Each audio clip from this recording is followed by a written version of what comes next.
Hello everyone, my self Avinash Malaysia, currently pursuing MBBS from PGI Azamgarh. तो आज हमारा 80 important topic का टॉपिक नंबर 2 स्टार्ट होने जा रहा है।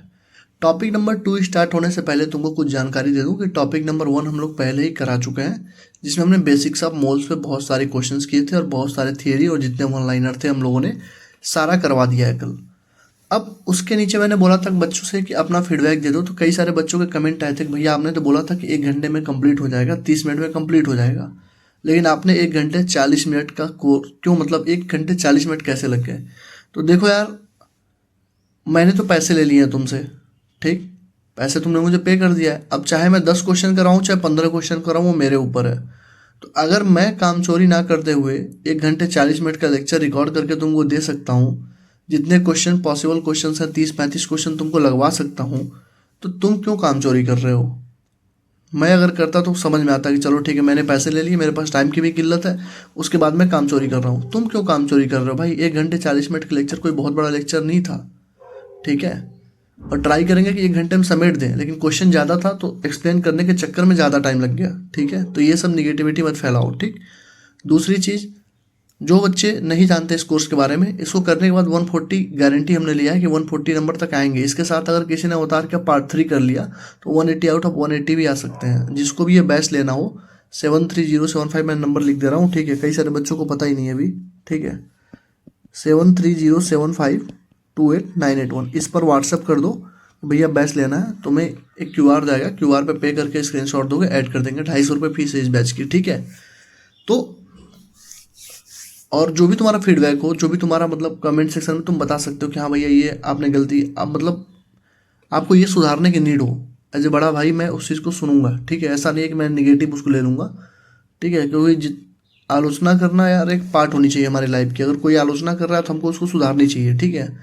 तो अगर किसी बच्चे को कोई दिक्कत हो रही कल वाले क्लास में, या मतलब कोई और तरीका वो चाहता हो कि मैं कोई और तरीका अपनाऊं, जैसे एक बच्चे ने बोला था भैया एनसीईआरटी की कुछ लाइंस ऐड करवा दिया करिए। तो भाई वो एनसीईआरटी जितना तुम्हें हैंड रिटन दिख रहा है ना, कि मतलब एक्समोल जितना, मतलब तुम जितनी भी चीज़ें उसमें वन लाइनर देख रहे हो वो सारे एनसीईआरटी के लाइन्स ही हैं। मतलब इसको पढ़ने के बाद तुमको एनसीईआरटी को पढ़ने की नीड नहीं है उस टॉपिक की, ठीक है। उस तरीके से बनाया गया है, समझ रहे हो ना। तो आ जाओ, दूसरा हमारा टॉपिक है स्टोइकियोमेट्री प्लस इंपेरिकल फार्मूला। इससे क्वेश्चन आते हैं। स्टोइकियोमेट्री में बच्चा इतना परेशान रहता है कि भैया कैसे करूं, स्टोइकियोमेट्री क्वेश्चन लग ही नहीं रहे हैं। कितना मोल बनेगा अमोनिया, कितना मोल पानी बनेगा, कितना मोल इथेन बनेगा, कितना मोल कार्बन बनेगा, हमको समझ में नहीं आता स्टोइकियोमेट्री लगाते कैसे। ऐसे बता दूंगा ना कि मतलब कहोगे कि हाँ यार इतना आसान था, आज तक मुझे समझ में क्यों नहीं आया, ठीक है। ऐसे क्वेश्चन करवा दूंगा, ठीक। देखो, सबसे पहले बात करते हैं इंपेरिकल फार्मूला। इंपेरिकल फार्मूला के बारे में पूछता है कि बताओ, कार्बन दे देगा, हाइड्रोजन दे देगा, ऑक्सीजन दे देगा, 16%, 40%, 50% ऐसे दे देगा। फिर बोलेगा कि बताओ इंपेरिकल फार्मूला क्या होगा। तो इंपेरिकल फार्मूला और कुछ नहीं होता, सबसे सिंपलेस्ट रेशियो होता है। सबसे सिंपलेस्ट रेशियो होता है। क्या होता है? सबसे सिंपलेस्ट रेशियो होता है। और निकालने के लिए 4-5 स्टेप है, बस ध्यान रखो। सबसे पहले क्या करोगे, सबसे पहला स्टेप क्या करोगे, जितना मास है उतना ही ग्राम होगा, जितना मास उतना ग्राम कन्वर्ट कर लो। जैसे मान लो उसने दिया है कि 30%, उसने मान लो दिया 30%, तो तुम क्या करोगे 30 ग्राम उसको मान लोगे। उसने दिया मान लो कि 47%, बोलेगा कि कंपाउंड कंटेन 47% ऑफ ऑक्सीजन, तो 47% को तुम 47 ग्राम मान लोगे। सबसे पहला चीज़ क्या करोगे, जितना मास परसेंटेज दिया होगा उसको तुम ग्राम मान लोगे, ठीक। दूसरा, उसको मोल में कन्वर्ट करोगे। क्या करोगे, मोल में कन्वर्ट करोगे। तो मास, मोल का फॉर्मूला क्या होता है, मास अपन मोलर मास, मास अपन मोलर मास। और जो मोलर मास लिखते हैं हमेशा सिंगल का लिखते हैं, ध्यान रखना। अगर मान लो उसने दिया है कि ऑक्सीजन कंटेंट 40%, तो 40 ग्राम तुमने मान लिया। अब उसका मोल निकालने के लिए तुम 40/32 नहीं करोगे, तुम 40/60 नहीं करोगे, हमेशा सिंगल का। मतलब और तुमको तुम्हारे दिमाग में भी आएगा ना कि O2 ऐसे होता है, तो तुम 32 मत लिखना, O को ही लिखना। ऑक्सीजन का मतलब O, बस O, सिंगल का ही लेके चलेंगे। जैसे Cl2 हमेशा क्लोरीन Cl2 के फॉर्म में होता है, लेकिन Cl का ही बस तुम मास लिखोगे, मोलर मास। समझ में आया? पहला स्टेप क्या, जितना मास परसेंटेज है उसको उतना ग्राम मान लेंगे। दूसरा क्या करेंगे, उसको मोल में कन्वर्ट करेंगे। मोल में कन्वर्ट करने के लिए मास अपन मोलर मास, तो मास तो दिया ही रहेगा, जो तुमने परसेंटेज था उसको तुमने मास बना दिया था। अब जो मोलर मास है, जैसे मान लो O2 है, तो O2 को तुम 32 नहीं लिखोगे, बस 16 लिखोगे, क्योंकि क्वेश्चन में O2 नहीं दिया होता है, क्वेश्चन में लिखा होता है ऑक्सीजन। मान लो लिखा उसने कि नाइट्रोजन कंटेन 46%, तो नाइट्रोजन तो N2 के फॉर्म में होता है, तो तुम कहोगे भैया N2 इक्वल टू 28 हो गया इसका मोलर मास। नहीं, नाइट्रोजन लिखा है ना वो, तो नाइट्रोजन को तुम बस लिखोगे 14।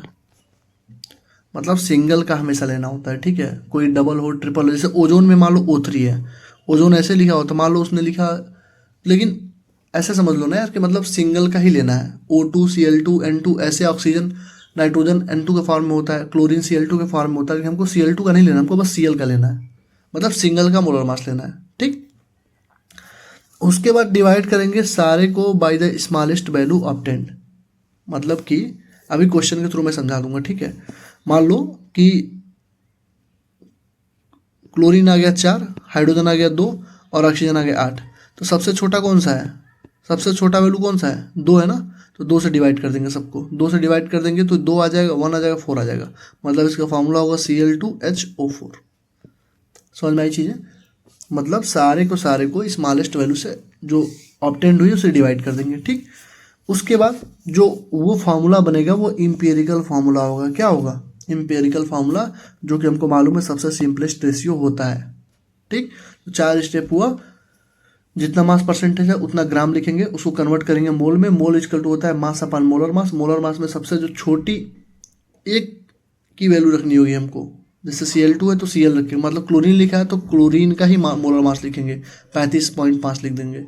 मान लो लिखा है ऑक्सीजन O2, तो हम लोग O2 को 32 नहीं लिखेंगे, ऑक्सीजन को 16 ही लिखेंगे, ठीक। हाइड्रोजन को H2 होता है ना, तो 2 नहीं लिखेंगे, 1 लिखेंगे, क्योंकि हाइड्रोजन है तो हाइड्रोजन का 1 ही होता है, सिंगल का मोलर मास लिखते हैं, ठीक है। तो उसके बाद जो रेशियो आएगा, सबसे जो छोटा उसमें नंबर होगा उससे सबको डिवाइड कर देंगे, ठीक। वो जो वैल्यू आएगी वो हमारा इम्पेरिकल फार्मूला होगा।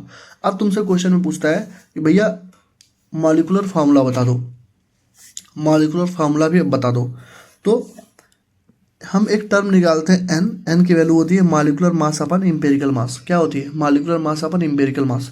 अब ये जो मॉलिक्यूलर मास होता है ये क्वेश्चन में दिया होता है, ठीक, ये क्वेश्चन में दिया होगा, और ये जो इम्पेरिकल मास है तुमने यहाँ से निकाल लिया। मान लो इम्पेरिकल फार्मूला किसी का आ गया CH2Cl, तो कितना होगा इसका मास, इसका होगा 12, इसका होगा 2, इसका होगा 35.5, तो यहाँ से जोड़ के तुम निकाल दोगे इम्पेरिकल मास, और मॉलिक्यूलर फार्मूला दिया होगा क्वेश्चन में। तो एन की वैल्यू आ गई, तो एन की वैल्यू मान लो आ गई 4, और तुम्हारा फार्मूला मान लो आया था CH3Cl, तो तुम क्या करोगे, 4 से मल्टीप्लाई कर दोगे, C4H12Cl4, ये तुम्हारा हो जाएगा मॉलिक्यूलर मास। क्लियर है, मतलब सॉरी मॉलिक्यूलर फार्मूला हो जाएगा, ठीक। तो तुमसे क्वेश्चन में 4 स्टेप मैंने बता दिया इम्पेरिकल फार्मूला निकालने का। इम्पेरिकल फार्मूला निकालने के बाद तुमसे मॉलिक्यूलर फार्मूला भी पूछता है। मॉलिक्यूलर फार्मूला निकालने के लिए N equal to molecular mass upon empirical mass, जो मॉलिक्यूलर मास तुमको दिया रहेगा क्वेश्चन में, और इम्पेरिकल मास तुम निकाल लोगे यहाँ से जो इम्पेरिकल फार्मूला आया है। अब मान लो N का वैल्यू 2 आ गया, 3 आ गया, तो जितना भी आएगा उसको इम्पेरिकल फार्मूला में मल्टीप्लाई कर देना, तुम्हारा आंसर आ जाएगा। ये तुम्हारा हुआ इम्पेरिकल फार्मूला निकालने का तरीका, ठीक। दूसरा आ जाओ स्टोइकियोमेट्री। स्टोइकियोमेट्री में बच्चा परेशान है, करे भैया कैसे करें स्टोइकियोमेट्री, समझ में नहीं आई हमें आज तक, इतने टीचर से हम पढ़ चुके हैं, टीचर चेंज कर दिया, समझ में नहीं आई। भैया सबसे आसान स्टोइकियोमेट्री ही होती है। स्टोइकियोमेट्री के लिए सबसे आसान तरीका समझना, reaction should be balance, reaction should be balance, सबसे पहला तरीका स्टोइकियोमेट्री सॉल्व करने का। जो भी रिएक्शन लिखा है वो बैलेंस होना चाहिए, अगर बैलेंस नहीं है तो पहले बैलेंस कर लो। बैलेंस जब हो जाएगा तो मोल कंजर्व हो जाएंगे, मास कंजर्व हो जाएगा, वॉल्यूम कंजर्व हो जाएगा, पहली चीज़। दूसरी चीज़, डाटा देखो, मान लो 2 ये लिखा हुआ ना, मान लो ऐसे लिखा हुआ है, ये देखना ध्यान से, सब लोग ध्यान से देखो। मान लो लिखा हुआ है C, ऐसे मान लो ना, N2 प्लस 3H2 गिव्स कर रहा है 2NH3। तो सबसे पहले चेक करो, ये ऐसे लिखा मान लो NH3। बताओ स्टोइकियोमेट्री लगाने के लिए बताओ एक क्या परफेक्ट तरीका है।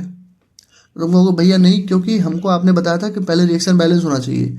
तो रिएक्शन बैलेंस करो, इसमें 2 नाइट्रोजन, इसमें 1 नाइट्रोजन, 2 से मल्टीप्लाई करो, 3 दूना 6 हाइड्रोजन, 6 हाइड्रोजन। मतलब अब इस पर हम लोग स्टोइकियोमेट्री लगा सकते हैं, ठीक।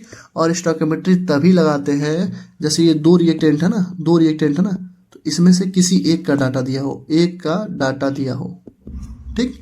तो भैया दोनों का डाटा दिया हो तो क्या आपको दिक्कत है बाबू, अगर दोनों का डाटा दिया होगा, मान लो N2 उसने लिखा, मान लो उसने लिखा ये 3 मोल है और उसने बोला कि ये 2 मोल है, तो भैया जब दोनों का डाटा दे देगा तब तो इसमें लिमिटिंग रिएजेंट का कंसेप्ट लगेगा ना कि पहले कौन खत्म होगा, पहले कौन खत्म होगा तब तो वो लगाना पड़ेगा हमको।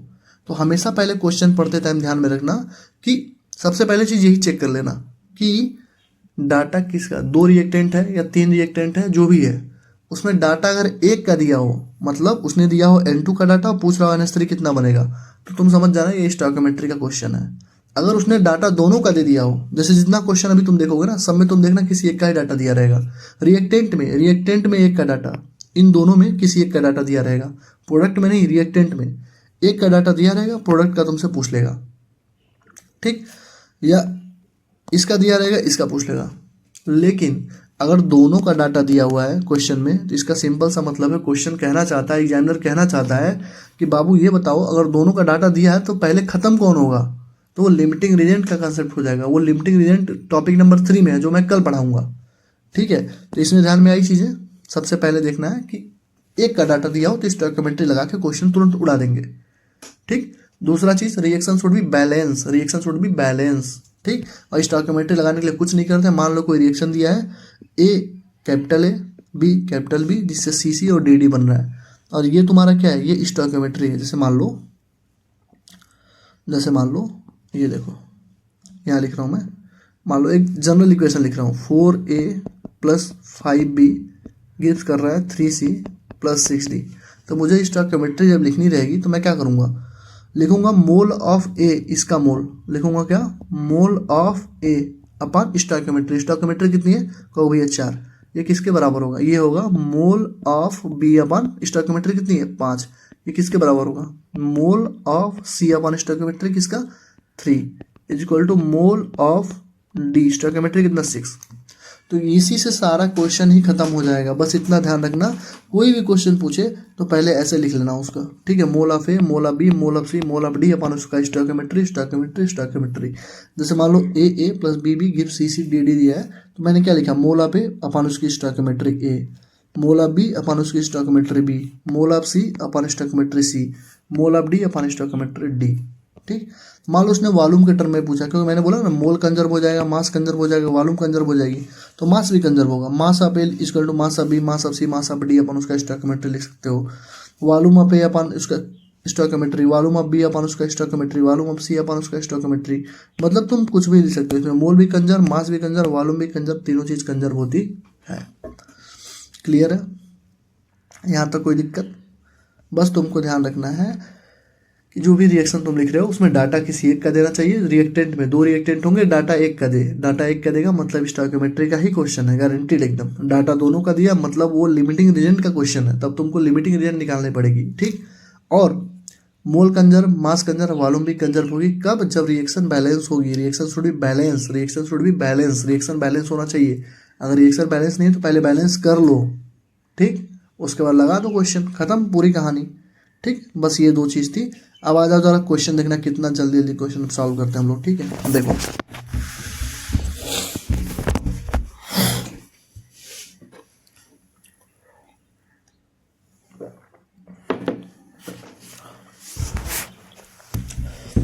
जो मैंने बताया बस उसी पे तुमको सारा क्वेश्चन सॉल्व करवा दूंगा, ठीक। क्वेश्चन कह रहा है एक कंपाउंड है जिसमें कंटेन कर रहा है कितना, 4.07% हाइड्रोजन, यही है ना, और 24.27% कार्बन और 71.65% क्लोरीन, ठीक।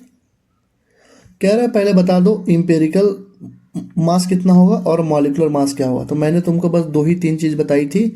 अब बताओ, तुम्हारा काम है बताना कि भैया हाँ आपने बताया था और मैंने क्या बताई थी, बस तुम वो बताओ। सबसे पहले मैंने बोला था जितना परसेंटेज है उसको कन्वर्ट कर दो मास में। तो जैसे दिया है 4.07%, तो ये कितना हो जाएगा 4.07 ग्राम हाइड्रोजन, ये कितना हो जाएगा 24.27 ग्राम कार्बन, और ये 71.65 ग्राम क्लोरीन। पहली चीज़, पहला स्टेप हुआ। दूसरा मैंने बोला था मोलर मास निकालो, नंबर ऑफ मोल्स निकालो। नंबर ऑफ मोल्स के लिए क्या बोला था, मास अपन मोलर मास। तो मास कितना हुआ हाइड्रोजन के लिए, मास कितना हो गया, यही निकाल देता हूँ। देखो हाइड्रोजन का मास कितना हो गया भाई 4.07 अपन मोलर मास। मोलर मास कितना रखूँ बाबू, क्योंकि भाई हाइड्रोजन में H2 होता है, लेकिन आपने हमें बताया था कि हमको H2 नहीं लिखना है, हमको H का लिखना है बस। H का कितना होगा 1 होगा, तो मैंने 1 लिख दिया। कार्बन वाले बताओ, कार्बन का नंबर मोल्स कैसे निकालोगे, मास अपन मोलर मास। मास कितना दिया है 24.27, मोलर मास कितना होता है? और भैया कार्बन का तो 12 होता है, तो 12 लिखो ना भैया। अब क्लोरीन का बताओ, कहोगे भैया क्लोरीन का मास दिया है 71.65 और मोलर मास होता है 35.5। मैं कहूँगा बाबू क्लोरीन तो Cl2 के फॉर्म में होता है, तो तुमको Cl2 का लिखना चाहिए ना। Cl2 का हो जाएगा 35.5 इंटू 2 71। तो तुम बोलोगे नहीं भैया, आपने बोला था कि हमको बस सिंगल का ही लिखना है, बस काम खत्म हो गया। रेशियो कितना आएगा इसका? आएगा 4.07। इसका सॉल्व करो तो कितना आएगा? लगभग 2 पॉइंट कुछ आएगा। पूरा करेक्ट नहीं सॉल्व करते हैं, बस ऐसे देख लो 2 पॉइंट कुछ आएगा, मान लो 1 आएगा, ये भी 2.1 आएगा। ठीक है, मैं एक बात कह रहा हूँ भाई, हमको एकदम एग्जैक्ट वैल्यू थोड़ी चाहिए, हमको तो रेशियो चाहिए। तो 4.07 2 मैंने क्या बोला था, जो सबसे छोटा नंबर होगा उससे डिवाइड कर दो। सबसे छोटा नंबर क्या है? 2 है, तो सबको 2 से डिवाइड कर दो। देखो मैं यहाँ फिर से लिखता हूँ, 4.07 है, 2.1 है, 2.1। सबसे छोटा नंबर क्या है? 2 है, 2.1 है, सबको डिवाइड करो 2.1 से। 4.07 अपान 2.1, 4.07 अपान 2.1 डिवाइडेड बाई 2.1, ये भी 2.1 था, डिवाइडेड बाई 2.1 कितना आएगा बताओ? ये लगभग 2 आ जाएगा, ये लगभग 1 आ जाएगा, लगभग 1 आ जाएगा। ठीक, तो क्या आ गया? 2:1:1, मतलब हाइड्रोजन 2 है, क्लोरीन 1 है, कार्बन 1 है, तो क्या हो गया? CH2Cl। ये तुम्हारा क्या हो गया? फार्मूला। और एक कौन सा फार्मूला है भाई? ये फार्मूला है इंपेरिकल फार्मूला। इंपेरिकल फार्मूला कौन सा है? Empirical formula. अब तुमसे क्वेश्चन ने पूछा बताओ मॉलिक्यूलर फार्मूला क्या होगा, तो मैंने तुमको बोला था मॉलिक्यूलर फार्मूला निकालने के लिए मेरे लाल एन की वैल्यू होती है molecular formula upon empirical formula मास, जबकि मॉलिक्यूलर मास अपॉन इंपेरिकल मास, एन की वैल्यू क्या होती है? मॉलिक्यूलर मास अपॉन इंपेरिकल मास। और मॉलिक्यूलर मास मैंने बोला था क्वेश्चन में दिया होगा, आप देखना दिया होगा यहाँ पे कितना दिया? 98.96 लिख लो, 98.96। तो कहोगे भैया इंपेरिकल मास कहाँ से निकालें? तो भाई ये इंपेरिकल फार्मूला आ गया ना तुम्हारे पास, तो निकालो इंपेरिकल मास। कार्बन का 12 है, इसका 2, इसका 35.5, 12 2 14, और 14 और 35 कितना होगा? 35 10 45, लगभग 49 पॉइंट कुछ आएगा, 49 पॉइंट समथिंग आएगा। ठीक, डिवाइड करो तो कितना आ गया? 2 आ गया। तो जो 2 आता है, एन की वैल्यू जितनी आती है उतने से मल्टीप्लाई कर देते हैं भैया, वो हमारा मॉलिक्यूलर मास हो जाता है। तो इंपेरिकल मास हमारे पास क्या था? CH2Cl था, उसमें 2 से मल्टीप्लाई कर देंगे तो क्या हो जाएगा? C2H4Cl2। ये हमारा क्या हो गया? Molecular mass. ये हमारा क्या हो गया? Molecular formula mass. ठीक है, मॉलिक्यूलर फार्मूला ही पूछा हो तो मॉलिक्यूलर फार्मूला हो गया। ठीक, चीज़ें समझ में आई कि नहीं आई, बस इतना बता दो। सबसे पहले हमने क्या किया? जितना परसेंटेज था उसको ग्राम में किया, उसको मोलर मास में नंबर ऑफ मोल्स में कन्वर्ट किया। जब भी हम मोलर मास डिवाइड कर रहे थे तो सिंगल का मास ले रहे थे। ठीक है, उसके बाद जो सबसे छोटा नंबर हमारा आया था उससे सबको डिवाइड कर रहे थे, और जो वैल्यू आ रही थी वो हमारी इंपेरिकल मास थी, इंपेरिकल फार्मूला थी। अब तुमसे कभी कभी पूछ लेगा मॉलिक्यूलर फार्मूला, तो एन की वैल्यू, एन हमारा क्या एक मल्टीप्लायर की तरह काम करता है, तो एन की वैल्यू क्या होती है? Molecular formula upon empirical formula. Molecular formula question में दिया है, इंपेरिकल फार्मूला तुमने निकाला है CH2Cl, उसको तुम जोड़ के बता दो कितना होगा इंपेरिकल फार्मूला का, तो बस उसको डिवाइड कर दो, एन से मल्टीप्लाई कर दो। समझ में आ गई चीज़ें? दूसरा क्वेश्चन देखो, फिर समझ में आ गई। ठीक है, दूसरा देखना, दूसरा देखो। दूसरे में तुम बस क्वेश्चन देखो, कह रहा है कि इंपेरिकल फार्मूला बताओ ऑक्साइड ऑफ आयरन का, जिसमें क्या है 69.9% आयरन है और 31% डाई ऑक्सीजन बाई मास है, मतलब ऑक्सीजन है। अब यहीं पे बच्चा कंफ्यूज हो जाएगा, डाई ऑक्सीजन देखेगा, मोल्स निकालते टाइम O2 का मास रख देगा, लेकिन O2 का मोलर मास रख देगा, लेकिन मैंने क्या बोला था? सिंगल का रखना है। तो सबसे पहला स्टेप क्या था मुन्ना, बताओ स्टेप वाइज बताओ। सबसे पहला इसको कन्वर्ट कर देंगे मास में, मतलब 69.9 ग्राम आयरन है और 30.1 ग्राम ऑक्सीजन है। दूसरा स्टेप क्या था लाल बताओ तो? दूसरा स्टेप हमारा ये था कि इसको हम लोग नंबर ऑफ मोल्स में कन्वर्ट करेंगे। यही कर देता हूँ नंबर ऑफ मोल्स में कन्वर्ट। तो नंबर ऑफ मोल्स में कन्वर्ट करने के लिए क्या करेंगे? मास अपर मोलर मास। तो मास तो 69.9 है, मोलर मास आयरन का कितना होता है? लगभग 56 होता है यार, लगभग 56 ही तो होता है मोलर मास। और दूसरा हमारा क्या होगा? इसका 30.1 अपान मोलर मास ऑक्सीजन का कितना होता है?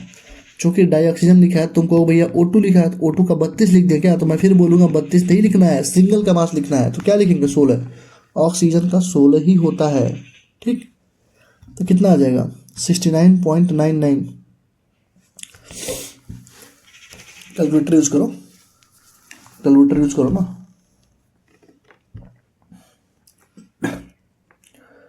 69.9 डिवाइडेड बाई 56, ये आ रहा है 1.25 के राउंड, ठीक। दूसरा 30.1 डिवाइडेड बाई 16, ये 1.88 के राउंड।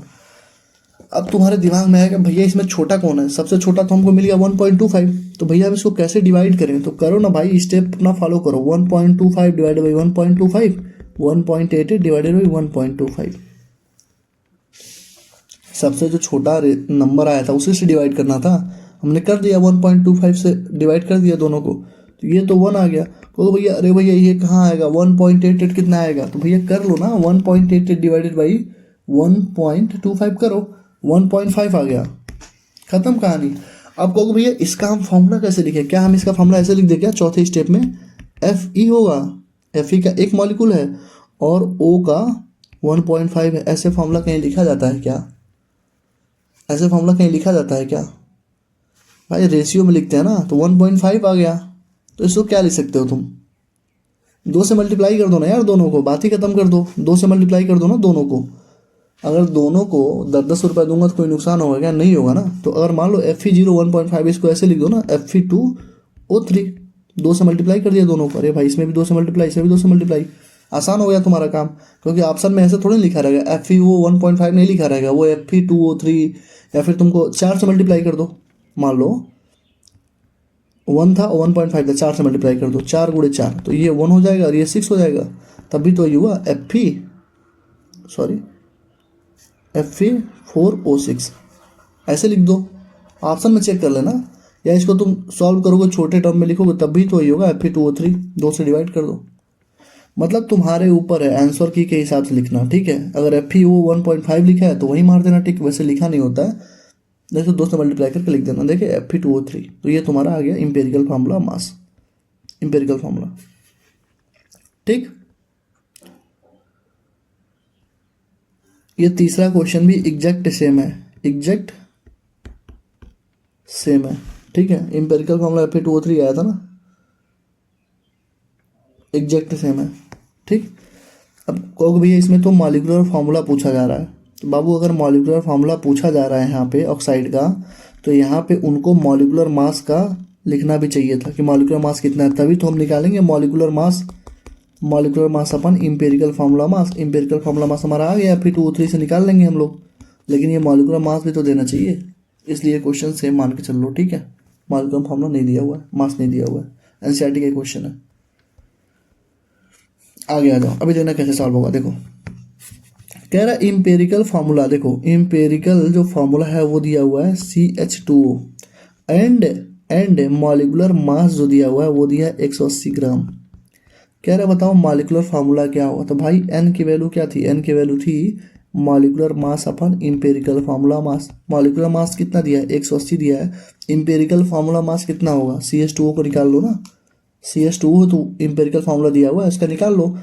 कार्बन का होता है 12, इसका हुआ 2, इसका हुआ 16, तो 12 2 14, 14 16 कितना 30 हो गया, तो कितना आ गया 6 आ गया। तो ये जो 6 आता है इसी को तो मल्टीप्लाई करते हैं भाई, क्योंकि n की वैल्यू क्या होती है, n की वैल्यू फिर से देख लो भैया, फिर से देख लो एक बार, यहाँ देख लो, n की वैल्यू होती है मॉलिक्यूलर मास अपन इंपेरिकल मास, और n से मल्टीप्लाई करेंगे तो इंपेरिकल फार्मूला मॉलिक्यूलर फार्मूला में कन्वर्ट हो जाता है, कई बार बता चुका हूँ, ध्यान से देखना, ठीक है। तो n से मल्टीप्लाई कर दो, क्या लिखा था मैंने, फिर से लिख देता हूँ यहाँ पे, इंपेरिकल फार्मूला में जब n से मल्टीप्लाई करेंगे तो मॉलिक्यूलर फार्मूला आ जाता है, ठीक, यही तो बता रहा हूँ तब से। तो 6 आ गया, तो तुमको इंपेरिकल फार्मूला क्या दिया हुआ था, CH2O दिया हुआ था, इसमें 6 से मल्टीप्लाई कर दो, क्या हो जाएगा C6H12O6, लो काम खत्म हो गया, C हो गया। बस 4 स्टेप ध्यान रखना, इंपेरिकल फार्मूला लगेगा, मास परसेंटेज को ग्राम में कन्वर्ट करो, उसको मोल में कन्वर्ट करो, उसको सिंपलेस्ट रेशियो से डिवाइड करो, जो सबसे छोटा टर्म आया है, उसके बाद वो तुम्हारा इंपेरिकल फार्मूला आ गया। इंपेरिकल फार्मूला के बाद मॉलिक्यूलर फार्मूला पूछेगा तो n की वैल्यू निकाल लो, n की वैल्यू होती है molecular mass upon empirical formula mass, empirical formula mass molecular mass दिया होगा, इंपेरिकल फार्मूला मास तुमको निकालना पड़ेगा, कहाँ से निकालोगे, जो अभी तुम्हारा इंपेरिकल फार्मूला आया था उसको सॉल्व कर लो, उसका मॉलिक्यूलर मास निकाल लो, सॉल्व कर दो, इतनी वैल्यू n की मान लो x n की जो भी वैल्यू आती है उसको मल्टीप्लाई कर दो इंपेरिकल फार्मूला मास में, मॉलिक्यूलर फार्मूला हो जाएगा, ठीक। आगे बढ़ो, 1999 कह कह रहा इम्पेरिकल फार्मूला दिया है CH2O। सेम क्वेश्चन है क्या भैया? ये देखिए आप अब एक बार देखो, ये किसी दूसरे एग्जाम में पूछा है, ये किसी दूसरे एग्जाम में पूछा है, ठीक, लेकिन दोनों तो सेम ही है यार, दोनों सेम ही है ना। डी होगा, देखो CH2O है 180, CH2O 180, सही है, डी होगा। दोनों सेम क्वेश्चन, ये किसी और एग्जाम में पूछा गया है, मतलब ये NCERT टाइप में पूछा गया है और ये एग्जाम में तुम्हारे पूछा गया है, दोनों एग्जैक्ट क्वेश्चन है, ठीक। आ जाओ इसमें देखो, कंपाउंड की एनालिसिस करने पे हमको मिला कि कार्बन कितना है 18.5%। अब थोड़ी स्पीड बढ़ा रहा हूँ, ठीक है, 18.5%। हाइड्रोजन कितना है 1.55%। क्लोरीन कितना है 55.04%। और ऑक्सीजन कितना है 24.81%, ठीक है। मान लो उसने कभी तुमसे ये दे दिया कि उसने लिखा कि ऑक्सीजन कुछ भी है, मतलब ऑक्सीजन भी है कुछ परसेंटेज, तो टोटल तो 100 होना चाहिए, तो तुम जोड़ लेना कि ये कितना हो रहा है और 100 में से घटा देना, तो 24.81 पे अपने आप आ जाएगा, ठीक। जोड़ के घटा दोगे तब भी अपने आप आ जाएगा, ठीक। चूंकि यहाँ पे दिया हुआ है तो हमारा सबसे पहला काम हमारा क्या होना चाहिए, तुमको भैया पहले इसको ग्राम में कन्वर्ट कर लेंगे। 18.5 ग्राम, 1.55 ग्राम, 55.04 ग्राम और 24.81 ग्राम, ठीक। अब दूसरा काम होना चाहिए कि इसको मोल में कन्वर्ट करना। मोल में कन्वर्ट करेंगे तो mass upon molar mass, molar mass carbon में कितना 12, इसका 1.55 अपान 1, इसका 55.04 अपान 35.5, इसका कितना होगा 24.81 अपन 16। मास अपन मोलर मास यही तो हो रहा है यार, मास अपन मोलर मास यही तो हो रहा है, ठीक। तो ये कितना आएगा 12 से ये लगभग 1.5 गुना आएगा, ये पहले से 1.5 गुना है ही। ये कितना आएगा 35.5, ये भी 1.5 गुना आएगा, ये 16, 24.81 अपन 16, 5 16, 16 दूना 32, 32 और आधा 8, 16 और 24, सही, ये भी 1.5 आएगा। मतलब सबका रेशियो 1.5 आ गया। तो मैंने क्या बोला था, जो सबसे छोटा रेशियो से डिवाइड कर दो। जब सब बराबर आ गए तो भाई 1.5 से डिवाइड कर दो सबको, सबसे छोटा 1.5 ही तो है इसमें, सबको डिवाइड करो 1.5 से, 1.5 बाई 1.5, 1.5 बाई 1.5, 1.5 बाई 1.5, 1.5 बाई 1.5, कितना आया 1 1 1 1, मतलब CHClO। ये लो, इसका फॉर्मूला यही होगा, C हो जाएगा, CHClO, CHClO। कुछ कर नहीं रहा, जो तुमको 4 स्टेप मैंने बताया है मैं बस उसी पे टिका हूँ, उसी को सॉल्व कर रहा हूँ, ठीक। अगला क्वेश्चन देखो, कह रहा है कि एलिमेंट X है, ठीक है, जिसके आइसोटोप्स हैं, जिसके आइसोटोप्स हैं, ठीक है, जो ये मास जिसका 200 है, ठीक है, ये X के ऊपर लिखा होता है ये मास ही तो होता है, ठीक है। मतलब जो 200 वाला आइसोटोप है या 199 वाला आइसोटोप है, सॉरी मास नहीं होता है, एक सेकंड रुक जाओ, ठीक है। देखो क्वेश्चन पढ़ो पहले, कह रहा है एलिमेंट है जिसके आइसोटोप है 200 है, एक जैसे कार्बन का होता है ना 12, कार्बन का 13, कार्बन का 14, पढ़े हो ना, आइसोटोप होता है ऐसे। उसी तरह मान लो कोई कंपाउंड X है जिसके 3 आइसोटोप है, एक 200 वाला है, एक 199 वाला है, एक 202 वाला है, ठीक। कह रहा है जो 200 वाला है वो 90% पाया जा रहा है, जो ये वाला है वो 8% पाया जा रहा है, और ये वाला जो है 2% पाया जा रहा है। क्यों 2% मुझे पता था पहले से, क्यों, क्योंकि टोटल 100% ही तो होगा। तो अगर ये 202 वाले का लिखा भी नहीं होता तब भी मुझे आइडिया होता कि अगर ये 90 है और ये 8 है तो 98 हो चुका, तो ये 2% ही बचा होगा। हमसे कह रहा है कि एवरेज एटॉमिक मास बता दो, तो तुम कहोगे भैया एवरेज एटॉमिक मास तो आपने पढ़ाई ही नहीं, तो हम कहाँ से बताया। तो मैं कहूँगा बाबू कल वाला जो मैंने तुमको सीट दिया था, कल जो तुमको पढ़ाया था उसमें मैंने एक चीज़ पढ़ाई होगी, एवरेज एटॉमिक मास इक्वल होता है M1x1 plus M2x2 plus M3x3, जहाँ तक जाना है जाओ, अपन 100, यही तो बताया था, यही तो बताया था यार। एवरेज एटॉमिक मास के लिए ऐसे निकालते हैं। M1 कितना है पहले 200, कितना परसेंट है 90, तो 200 गुणे 90, प्लस M2 कितना है 199, कितना परसेंट है तो 8%, प्लस M3 कितना है 202 है, कितना परसेंट है 2%, अपान 100। अब चलाओ कैलकुलेटर। कहो भैया आप कैलकुलेटर से कर रहे हो, हम कैसे करेंगे भाई, तुमको सॉल्व ही करना पड़ेगा। मैं अगर एक एक चीज़ अगर सॉल्व करने लगूँ तो टाइम लगेगा ही नहीं, बताओ। तो बस एक सेकंड रुक जाओ, घर से कॉल है,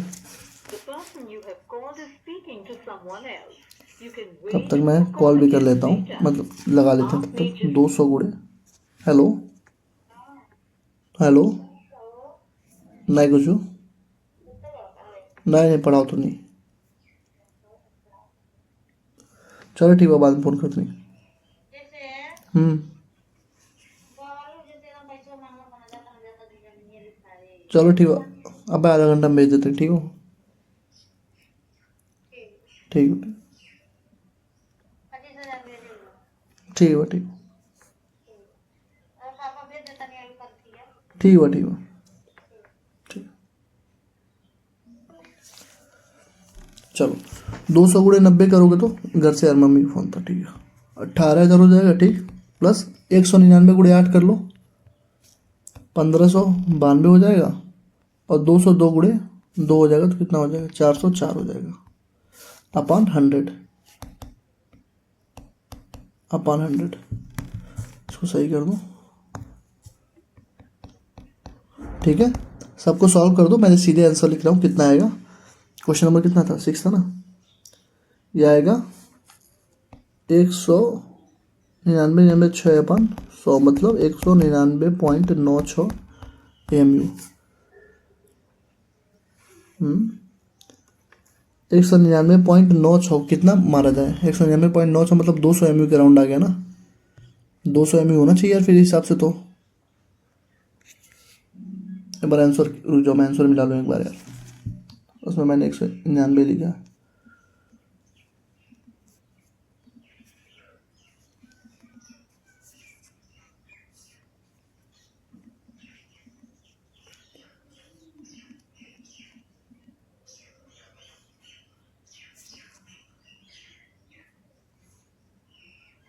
बस सेक्शन रुक जाओ। 200 MU सही है।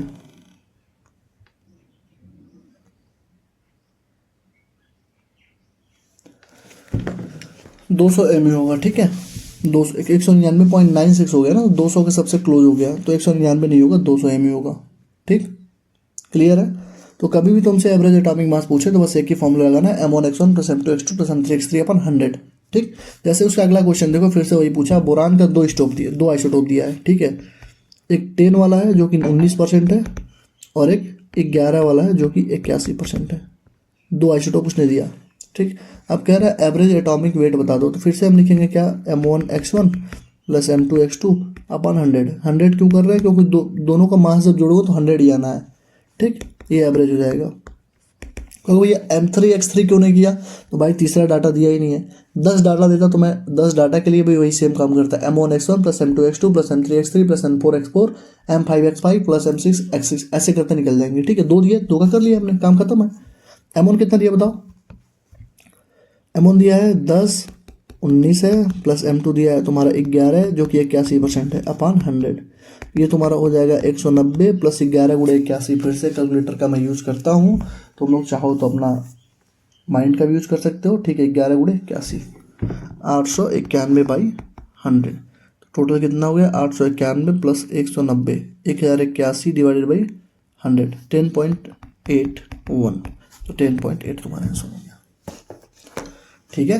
तो एवरेज एटॉमिक वेट हमने इंपेरिकल फार्मूला पूरा लगा लिया, मॉलिक्यूलर फार्मूला लगा लिया, और एवरेज एटॉमिक वेट का भी क्वेश्चन आएगा तो ऐसे लगा लेंगे, M1x1 + M2x2 + M3x3 करके। यहाँ तक आई डोंट थिंक कि किसी को कोई दिक्कत हो रही होगी, ठीक। अगले क्वेश्चन में देखो, अगले क्वेश्चन में देखो, कह रहा है कि कार्बन है। अरे इसको मैं अब डाइट करना स्टार्ट करता हूँ, ठीक है। बहुत टाइम ले रहा हूँ समझाते समझाते, अब डाइट करता हूँ। देखो कार्बन दिया है,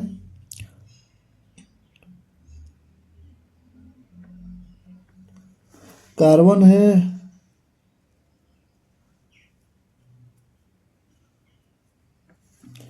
देखो कार्बन दिया है 38.71, हाइड्रोजन दिया है 9.67, और कह रहा है कि कार्बन भी है, हाइड्रोजन भी है, ऑक्सीजन भी है। तो ऑक्सीजन कितना होगा बताओ, ऑक्सीजन कितना होगा, टोटल 100 ही होगा ना मेरे भाई। तो 38 दे दिया, 9 दे दिया, तो 100 में से घटा लो ना। 38 और 9 कितना होगा, 38.71, 9.67, 7 1 8, और 6 6 12 1 13, 9 1 10 8 18 1 4, ये 48.38 हो गया। तो 100 में से घटा दो ना इसको, 48.38, तो 10 में से 8 2, 9 में से 3 6, 51.62, ये 51.62 होगा ऑक्सीजन। अब कहोगे भैया कैसे आपको पता कि ऑक्सीजन भी है? तो भाई क्वेश्चन चिल्ला चिल्ला कह रहा है कि कार्बन भी है, हाइड्रोजन भी है और ऑक्सीजन भी है। चूंकि डाटा कार्बन का दिया, हाइड्रोजन का दिया है, तो ऑक्सीजन कहाँ गया? तो ऑक्सीजन जो बच गया वो ऑक्सीजन है, जो बच गया वो ऑक्सीजन है ना। तो कितना बचा? क्योंकि ये दोनों जोड़ने पे आ गया 48.38, 100 में से घटा के 51.62 कर दिया हमने, आ गया आंसर हमारा। बस अब इसके बाद काम ही खत्म ना हमारा। इसका मोल निकालो कार्बन का, 38.71/12 हो जाएगा, ठीक। हाइड्रोजन का हो जाएगा 9.67/1, इसका हो जाएगा 51.62 ऑक्सीजन का कितना होता है? 16 होता है। ये कितना हो जाए? 12 3 36, 3 पॉइंट कुछ के राउंड आएगा, ठीक। ये 9 और ये 16, 16 3 48, 48, 3 के राउंड कुछ आएगा, 3.2 मान लो ना, तो ये भी तो थोड़ा ज़्यादा आएगा, 3.2 ही आएगा। और ये भी 9.6 है, तो सबसे छोटा जो नंबर है उससे डिवाइड कर दो, 3.2 से डिवाइड कर दो तीनों को, ठीक। ये 1 आ गया, ये 3 आ गया, 1 आ गया। तो फॉर्मूला क्या बन गया? ये C था, ये H था, ये O था, मतलब C एक है, H3O है, मतलब CH3O। ये लो फॉर्मूला। ऐसे 5वें 6वां क्वेश्चन करवा रहा हूँ, तो आई थिंक ये चीज़ तुमको समझ में आ रही होगी, ठीक। अब आ जाओ स्टोइकियोमेट्री पे। अब देखो स्टोइकियोमेट्री इतने आसानी से एक क्वेश्चन से समझा रहा हूँ, ठीक है। सारे क्वेश्चन ऐसे ही लगेंगे, सारे के सारे A to Z जितने क्वेश्चन बनेंगे स्टोइकियोमेट्री के सारे ऐसे लगेंगे। देखो कह रहा है calculate the amount of water produce by combustion of 16 gram of methane. कह रहा है मीथेन को जलाया गया, तो पहले इक्वेशन लिखो। मीथेन को जलाया गया, कभी भी जलेगा तो ऑक्सीजन के प्रेजेंस में जलता है, और हमेशा दो चीज़ बनती है, कार्बन डाइऑक्साइड और पानी बनती है। कभी भी कंबसन रिएक्शन में यही काम होता है, ऑक्सीजन के प्रेजेंस में होगा और हमेशा कार्बन डाइऑक्साइड और मीथेन, कार्बन डाइऑक्साइड और पानी बनता ही बनता है। अब कहोगे भैया पहला काम तो हमने इक्वेशन लिख लिया, तो क्या इक्वेशन सही लिखा? नहीं लिखा। क्यों? क्योंकि equation should be always balance. तो बैलेंस करो, पहले बैलेंस करो। चलो 4 हाइड्रोजन है हमारे पास, 2 है, 2 से मल्टीप्लाई कर देंगे, 4 हो गया। अब देखो 2 2 दूना 4 हाइड्रोजन हुआ और 2 ऑक्सीजन होगा। 2 ऑक्सीजन यहाँ पे हुआ, 2 ऑक्सीजन यहाँ पे हुआ। देखो 2 ऑक्सीजन यहाँ पे है और 2 ऑक्सीजन यहाँ पे है, तो टोटल 4 ऑक्सीजन हो गया ना। तो इसको भी 2 से मल्टीप्लाई कर दो, 4 ऑक्सीजन हो गया। रिएक्शन बैलेंस करने तो आना चाहिए यार, इतना तो आता ही होगा। अब हमारा रिएक्शन बैलेंस हो चुका है, ठीक है। अब हम देखेंगे, बताओ डाटा 1 का दिया कि डाटा 2 का दिया, डाटा 1 का दिया कि डाटा 2 का दिया, डाटा 1 का दिया कि डाटा 2 का दिया। डाटा अगर रिएक्टेंट में इन दोनों में अगर 1 का डाटा दिया है तो मतलब स्टोइकियोमेट्री का क्वेश्चन है। अगर दोनों का डाटा दिया है तो मतलब लिमिटिंग रीजेंट का क्वेश्चन है। तो देखो कह रहा है कितना अमाउंट ऑफ वाटर, ये कितना बनेगा, पानी कितना बनेगा अगर 16 ग्राम मीथेन को जला दिया गया। कितने ग्राम मीथेन को? 16 ग्राम। तो बताओ कितने का डाटा दिया? 2 रिएक्टेंट है ना, मीथेन है और ऑक्सीजन है, तो एक ही का तो डाटा दिया है, मतलब स्टोइकियोमेट्री का ही क्वेश्चन है। तो हम क्या लिखेंगे? नंबर ऑफ मोल्स ऑफ, ऐसे पहले एक समझा देता हूँ बढ़िया से। देखो मोल्स ऑफ CH4 अपान उसकी स्टोइकियोमेट्री कितनी है? स्टोइकियोमेट्री कितनी है? CH4 के आगे कितना लिखा है? कुछ नहीं लिखा है, तो 1 हो गया। Is equal to moles of oxygen upon oxygen की स्टोइकियोमेट्री कितनी है? तो कहो भैया 2 लिखी हुई है, 2 हो जाएगी। Is equal to moles of CO2 upon stoichiometry इसकी 1 है, और is equal to moles of H2O upon stoichiometry 2 है। लिख सकते हैं क्या ऐसा? मैं बस समझाने के लिए बता रहा हूँ, अभी आगे वाले क्वेश्चंस में पूरा स्टेप लिखूंगा ही नहीं, एक एक लाइन में सॉल्व होगा, ठीक।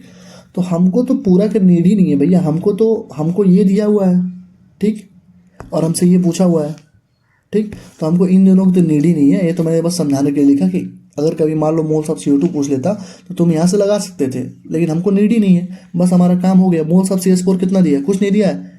तो mass upon molar mass, moles कितना होता है? मास अपन मोलर मास, मास कितना दिया है? 16 ग्राम दिया है। देखो यहाँ पे 16 ग्राम। मोलर मास कितना होगा मोल्स का? CH4 का मोलर मास कितना होगा? अरे भैया कार्बन का 12, हाइड्रोजन का 4, 16 ही होगा।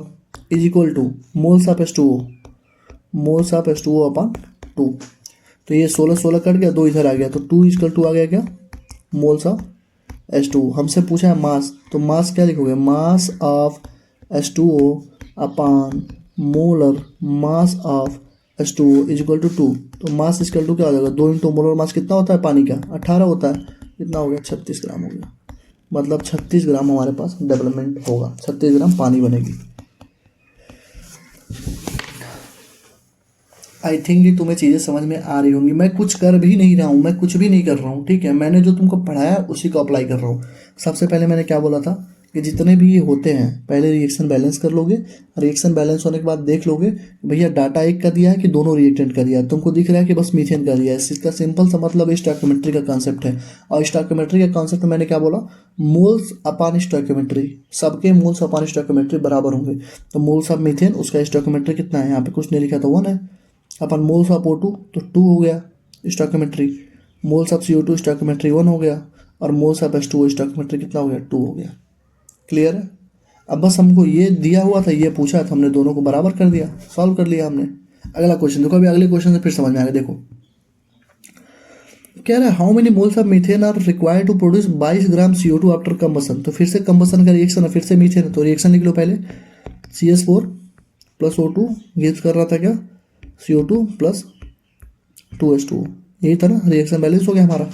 अब देखो डाटा देखो, एक का दिया 2 का, तो तुमको दिख रहा होगा कि 22 ग्राम CO2 प्रोड्यूस हो रहा है, मतलब 22 ग्राम CO2 प्रोड्यूस हो रहा है। फिर से डाटा देखो, डाटा देखो 2 का दिया है क्या, डाटा 2 का दिया है क्या, डाटा एक ही का दिया है। और प्रोडक्ट में अगर डाटा दे रहा है तो सिंपल सी बात है स्टोइकियोमेट्री का क्वेश्चन है। लेकिन रिएक्टेंट में अगर दोनों का डाटा है तो रिएक्टेंट देखो फिर से समझो, रिएक्टेंट में अगर दोनों का डाटा है तो लिमिटिंग रिएजेंट होगा, लिमिटिंग रिएजेंट का क्वेश्चन है वो। रिएक्टेंट में एक ही का डाटा दिया है तो वो हमेशा स्टोइकियोमेट्री का क्वेश्चन है। अब प्रोडक्ट में कुछ भी देगा तो भैया वो स्टोइकियोमेट्री का तो क्वेश्चन हुआ। वो हमसे पूछ क्या रहा है, वो पूछ रहा है कि कितना मोल्स ऑफ मीथेन रिक्वायर्ड हो, मतलब इसका कितना मोल रिक्वायर्ड होगा, इसका कितना मोल्स, मान लो x मोल रिक्वायर्ड हो रहा है CO2 को बनाने के लिए। रिएक्शन बैलेंस है ना, रिएक्शन बैलेंस है, कुछ नहीं करूँगा भाई। इसका मोल, इसका मतलब मोल्स अपॉन स्टोइकियोमेट्री, और इसका मोल्स अपॉन स्टोइकियोमेट्री बराबर कर दूंगा। तो मतलब इसका mole upon stoichiometry is equal to इसका मोल अपॉन स्टोइकियोमेट्री, यही तो स्टोइकियोमेट्री होता है। खत्म हो गया पूरा क्वेश्चन ही तुम्हारा। इसका मोल कितना है, मान लो x मोल है, स्टोइकियोमेट्री कितनी है, कहो भैया 1 है, क्योंकि CH4 का आगे कुछ लिखा नहीं है, बैलेंस करने पर कुछ आया नहीं, ठीक। हमको ये दिया हुआ है तो इसका मोल कितना है, कहो भैया मोल ऑफ CO2 कितना हो जाएगा, कहो भैया मास अपन मोलर मास, क्योंकि डायरेक्ट मोल तो दिया नहीं है, मास दिया है। तो 22 ग्राम अपन मोलर मास कितना हो जाएगा, 44 हो जाएगा। तो मैं कहूँगा इसका स्टोइकियोमेट्री, तो कहो भैया 1, स्टोइकियोमेट्री 1 ही है इसकी। अरे भाई ऐसे समझ लो यार, मोल ऑफ CO2 अपन उसकी स्टोइकियोमेट्री उसकी 1 ही तो है, CO2 का कुछ लगा थोड़ी ना है, तो 1 हो गया। तो x mole equal to mole of CO2 क्या हो जाए, मास कितना है 22 ग्राम अपन 44 उसका मोलर मास कितना आ गया 1/2, मतलब 0.5 मोल, मतलब 0.5 मोल हमको CH4 चाहिए। बस सॉल्व हो गया क्वेश्चन ही। बड़ा सा बड़ा क्वेश्चन हो, कितना भी बड़ा क्वेश्चन हो इसी से सॉल्व होगा, ठीक है। कितना भी बड़ा क्वेश्चन हो इसी से सॉल्व होगा, 0.5 मोल से, ठीक। ये बहुत बड़ा क्वेश्चन है, इसको भी थोड़ी देर बाद करवाता हूँ, ठीक है। 3-4 क्वेश्चन और आसान आसान कर लो फिर इसको करवाता हूँ, ठीक। देखो देखो कह रहा similar condition pressure and temperature पे 40 ml moist hydrogen chloride is mix with 20 ml of ammonia gas. देखो कह रहा HCl है, उसको अमोनिया के साथ हम लोगों ने मिक्स किया, ठीक है। तो कह रहा है कि फाइनल वालूम अब गैस कितना बनेगा, मतलब ये जो गैस तुम्हारा कुछ ही बन रहा है NH4Cl बन रहा है, ये कितना बनेगा, यही पूछ रहा है ना। और डाटा देख लो क्या क्या दिया है, डाटा दिया है 40 ml इसका और 20 ml इसका, ठीक। अब देखना, अब एक चीज़ तुमने नोटिस किया, बताओ क्या ये स्टोइकियोमेट्री का क्वेश्चन है, क्या ये स्टोइकियोमेट्री का क्वेश्चन है, बोलो। मैंने क्या बोला था, जब दोनों का डाटा दे देगा तो क्या ये स्टोइकियोमेट्री का क्वेश्चन है कि LR का क्वेश्चन, बस ये बता दो मुझे, बोलो बोलो बोलो भाई, स्टोइकियोमेट्री है कि LR है।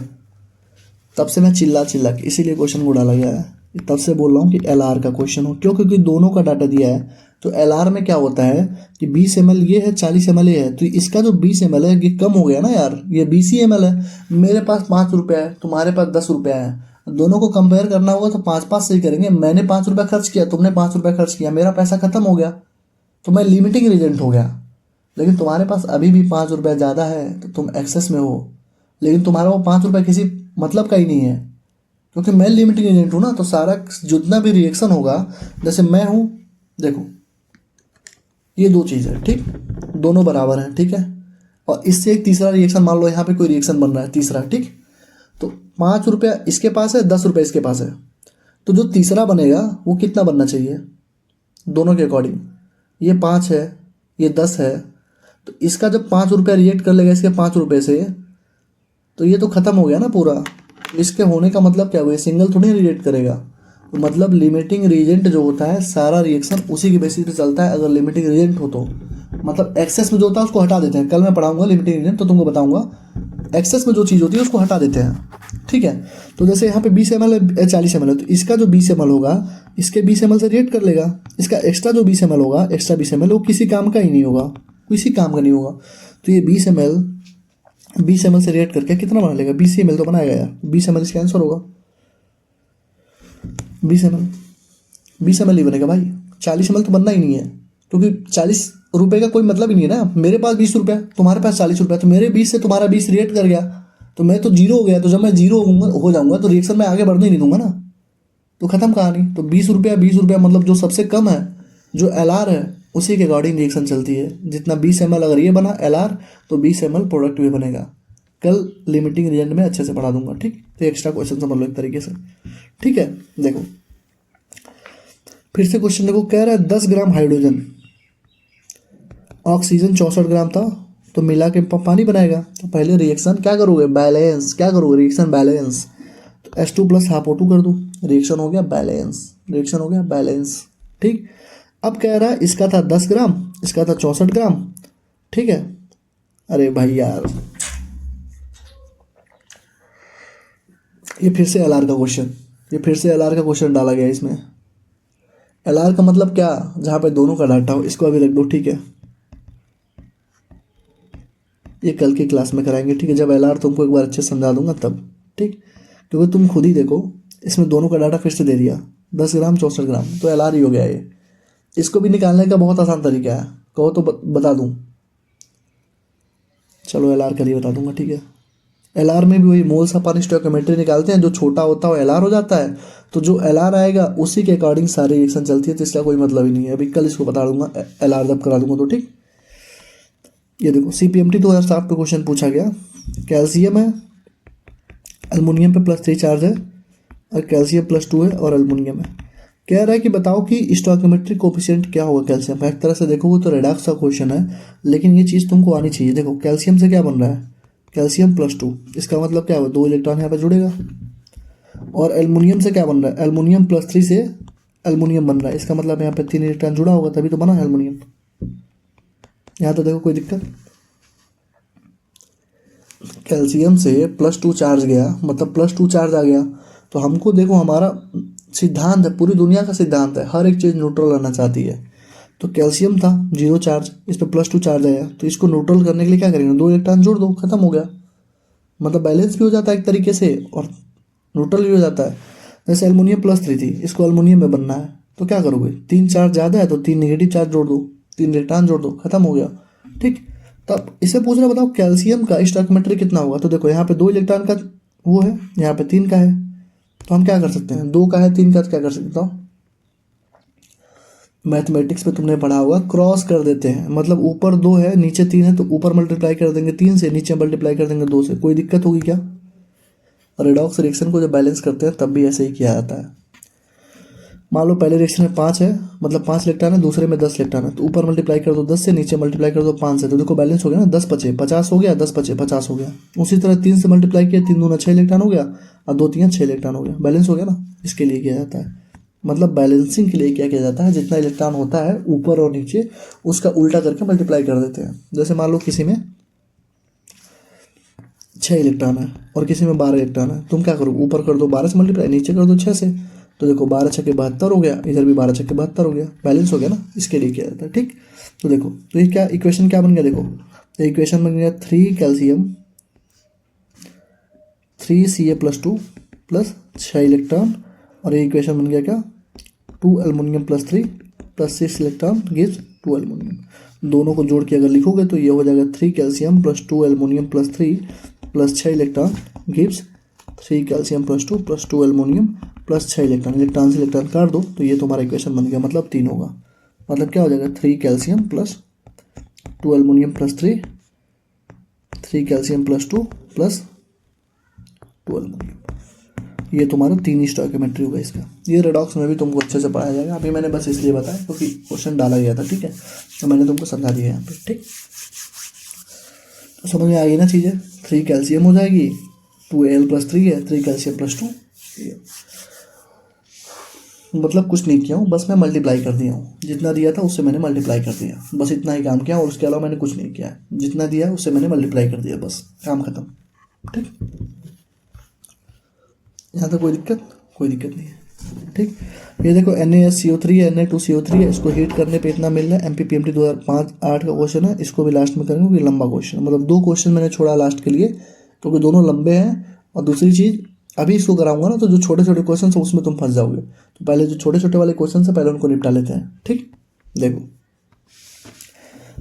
ये क्वेश्चन देखो, कह रहा है 1.5 मोल ऑफ O2, क्या दिया है 1.5 मोल ऑफ O2 कंबाइन कर रहा है मैग्नीशियम के साथ, तो फॉर्म कर रहा है क्या MgO, क्लियर है।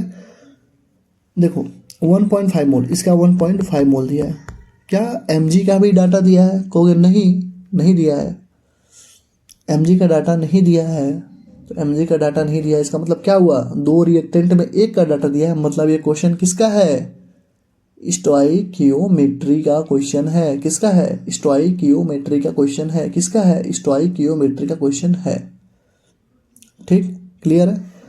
बताओ क्या ये रिएक्शन बैलेंस है। सबसे पहला दिमाग में एक चीज़ चलनी चाहिए कि रिएक्शन बैलेंस है कि नहीं, कहोगे भैया नहीं बैलेंस है, तो पहले बैलेंस करो ना, हाफ O2 कर दो, तो MgO बन गया तुम्हारा।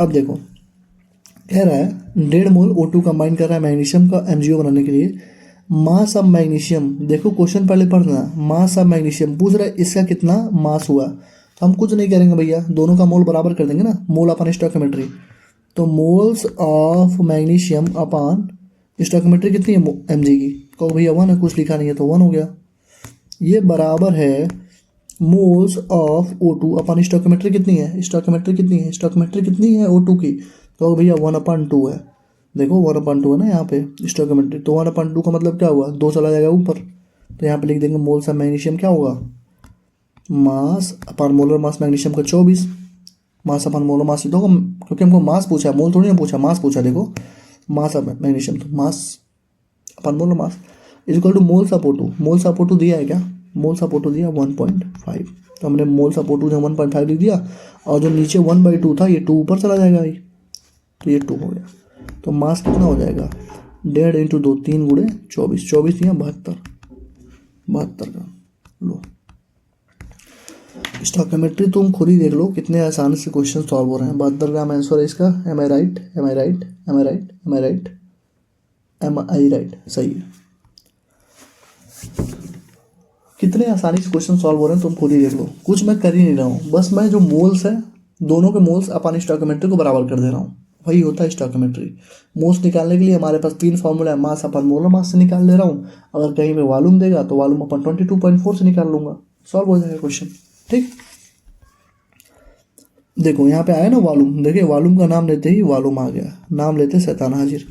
कह रहा है what volume of hydrogen gas इतने टेम्परेचर इतने प्रेशर पे consume in obtaining 21.6 gram of elemental boron from the reduction of boron trichloride. कह रहा है बोरान ट्राइक्लोराइड क्या होता है BCl3, इसका जब तुम रिडक्शन कर रहे हो, रिडक्शन में हमेशा ध्यान रखना हाइड्रोजन का यूज होता है तभी रिडक्शन होता है, तो कह रहा है कि कितना एलिमेंटल बोरान बनेगा, एलिमेंटल बोरान कैसे बनेगा, देखो ये देखो ये जो रिएक्शंस होते हैं ना, ये जब तुम पूरा चैप्टर पढ़ोगे तब, इसीलिए कई टीचर मोल कॉन्सेप्ट को सबसे लास्ट में पढ़ाते हैं, क्योंकि वो सारे रिएक्शन पढ़ने के बाद कई जगह पे तुम्हारे ऐसी ऐसी चीज़ें आएंगी इनऑर्गेनिक की रिएक्शंस में जो तुमको पता ही नहीं होंगी, तो उसके लिए परेशान नहीं होना है। जैसे मान लो BCl3 है, जैसे अब मैंने बोला था कि जब भी कंबसन होगा तो उसमें ऑक्सीजन के प्रेजेंस में कंबसन होगा और CO2 और H2O बनेगा, उसी तरह जब भी रिडक्शन होता है तो हाइड्रोजन के प्रेजेंस में होता है, और हाइड्रोजन के प्रेजेंस में अगर होगा तो अगर कहीं पे क्लोराइड वगैरह हो तो HCl बनना ही बनना है, जो यहाँ पे BCl3 और H2O तो यहाँ पे HCl बनेगा ही बनेगा। साथ में वो लिख भी रहा है कि एलिमेंटल बोरान, तो मतलब बोरान बन रहा है एलिमेंटल, मतलब सिंगल बोरान, ठीक। तो सबसे पहले हम काम क्या करेंगे, देखो पूछ रहा है इसका कितना वॉल्यूम लगेगा, ठीक है, ऑब्टेनिंग 21.6 ग्राम, इसका 21.6 ग्राम मिल रहा है, 21.6 ग्राम मिल रहा है। तो मैं तुमसे बस एक चीज़ पूछूंगा कि बाबू मेरे बस ये बता दो, क्या ये क्वेश्चन स्टोइकोमेट्री का है? तो बिल्कुल है भैया, क्यों? क्योंकि एक ही का डाटा दिया है, एक ही का डाटा पूछ रहा है वो, तो स्टोइकोमेट्री का क्वेश्चन है। ठीक। दूसरा मैं पूछूंगा क्या है बाबू, रिएक्शन बैलेंस है? तो कहोगे नहीं भैया, पहले रिएक्शन हमको बैलेंस करना पड़ेगा। तो बैलेंस करो। देखो 3 क्लोरीन है, देख लो ना यहाँ पे 3 क्लोरीन है, 2 हाइड्रोजन है, 2 हाइड्रोजन है यहाँ पे। तो अगर मैं 3 क्लोरीन है यहाँ पे 3 से मल्टीप्लाई करूँगा तो 3 हाइड्रोजन होगा, 3 हाइड्रोजन हो गया, 3 Cl। लेकिन यहाँ पे तो 2 हाइड्रोजन पहले से है। तो अगर मैं इसको 3 से मल्टीप्लाई करूँगा तो 3 दूना 6, तो ये हो जाएगा 6 HCl।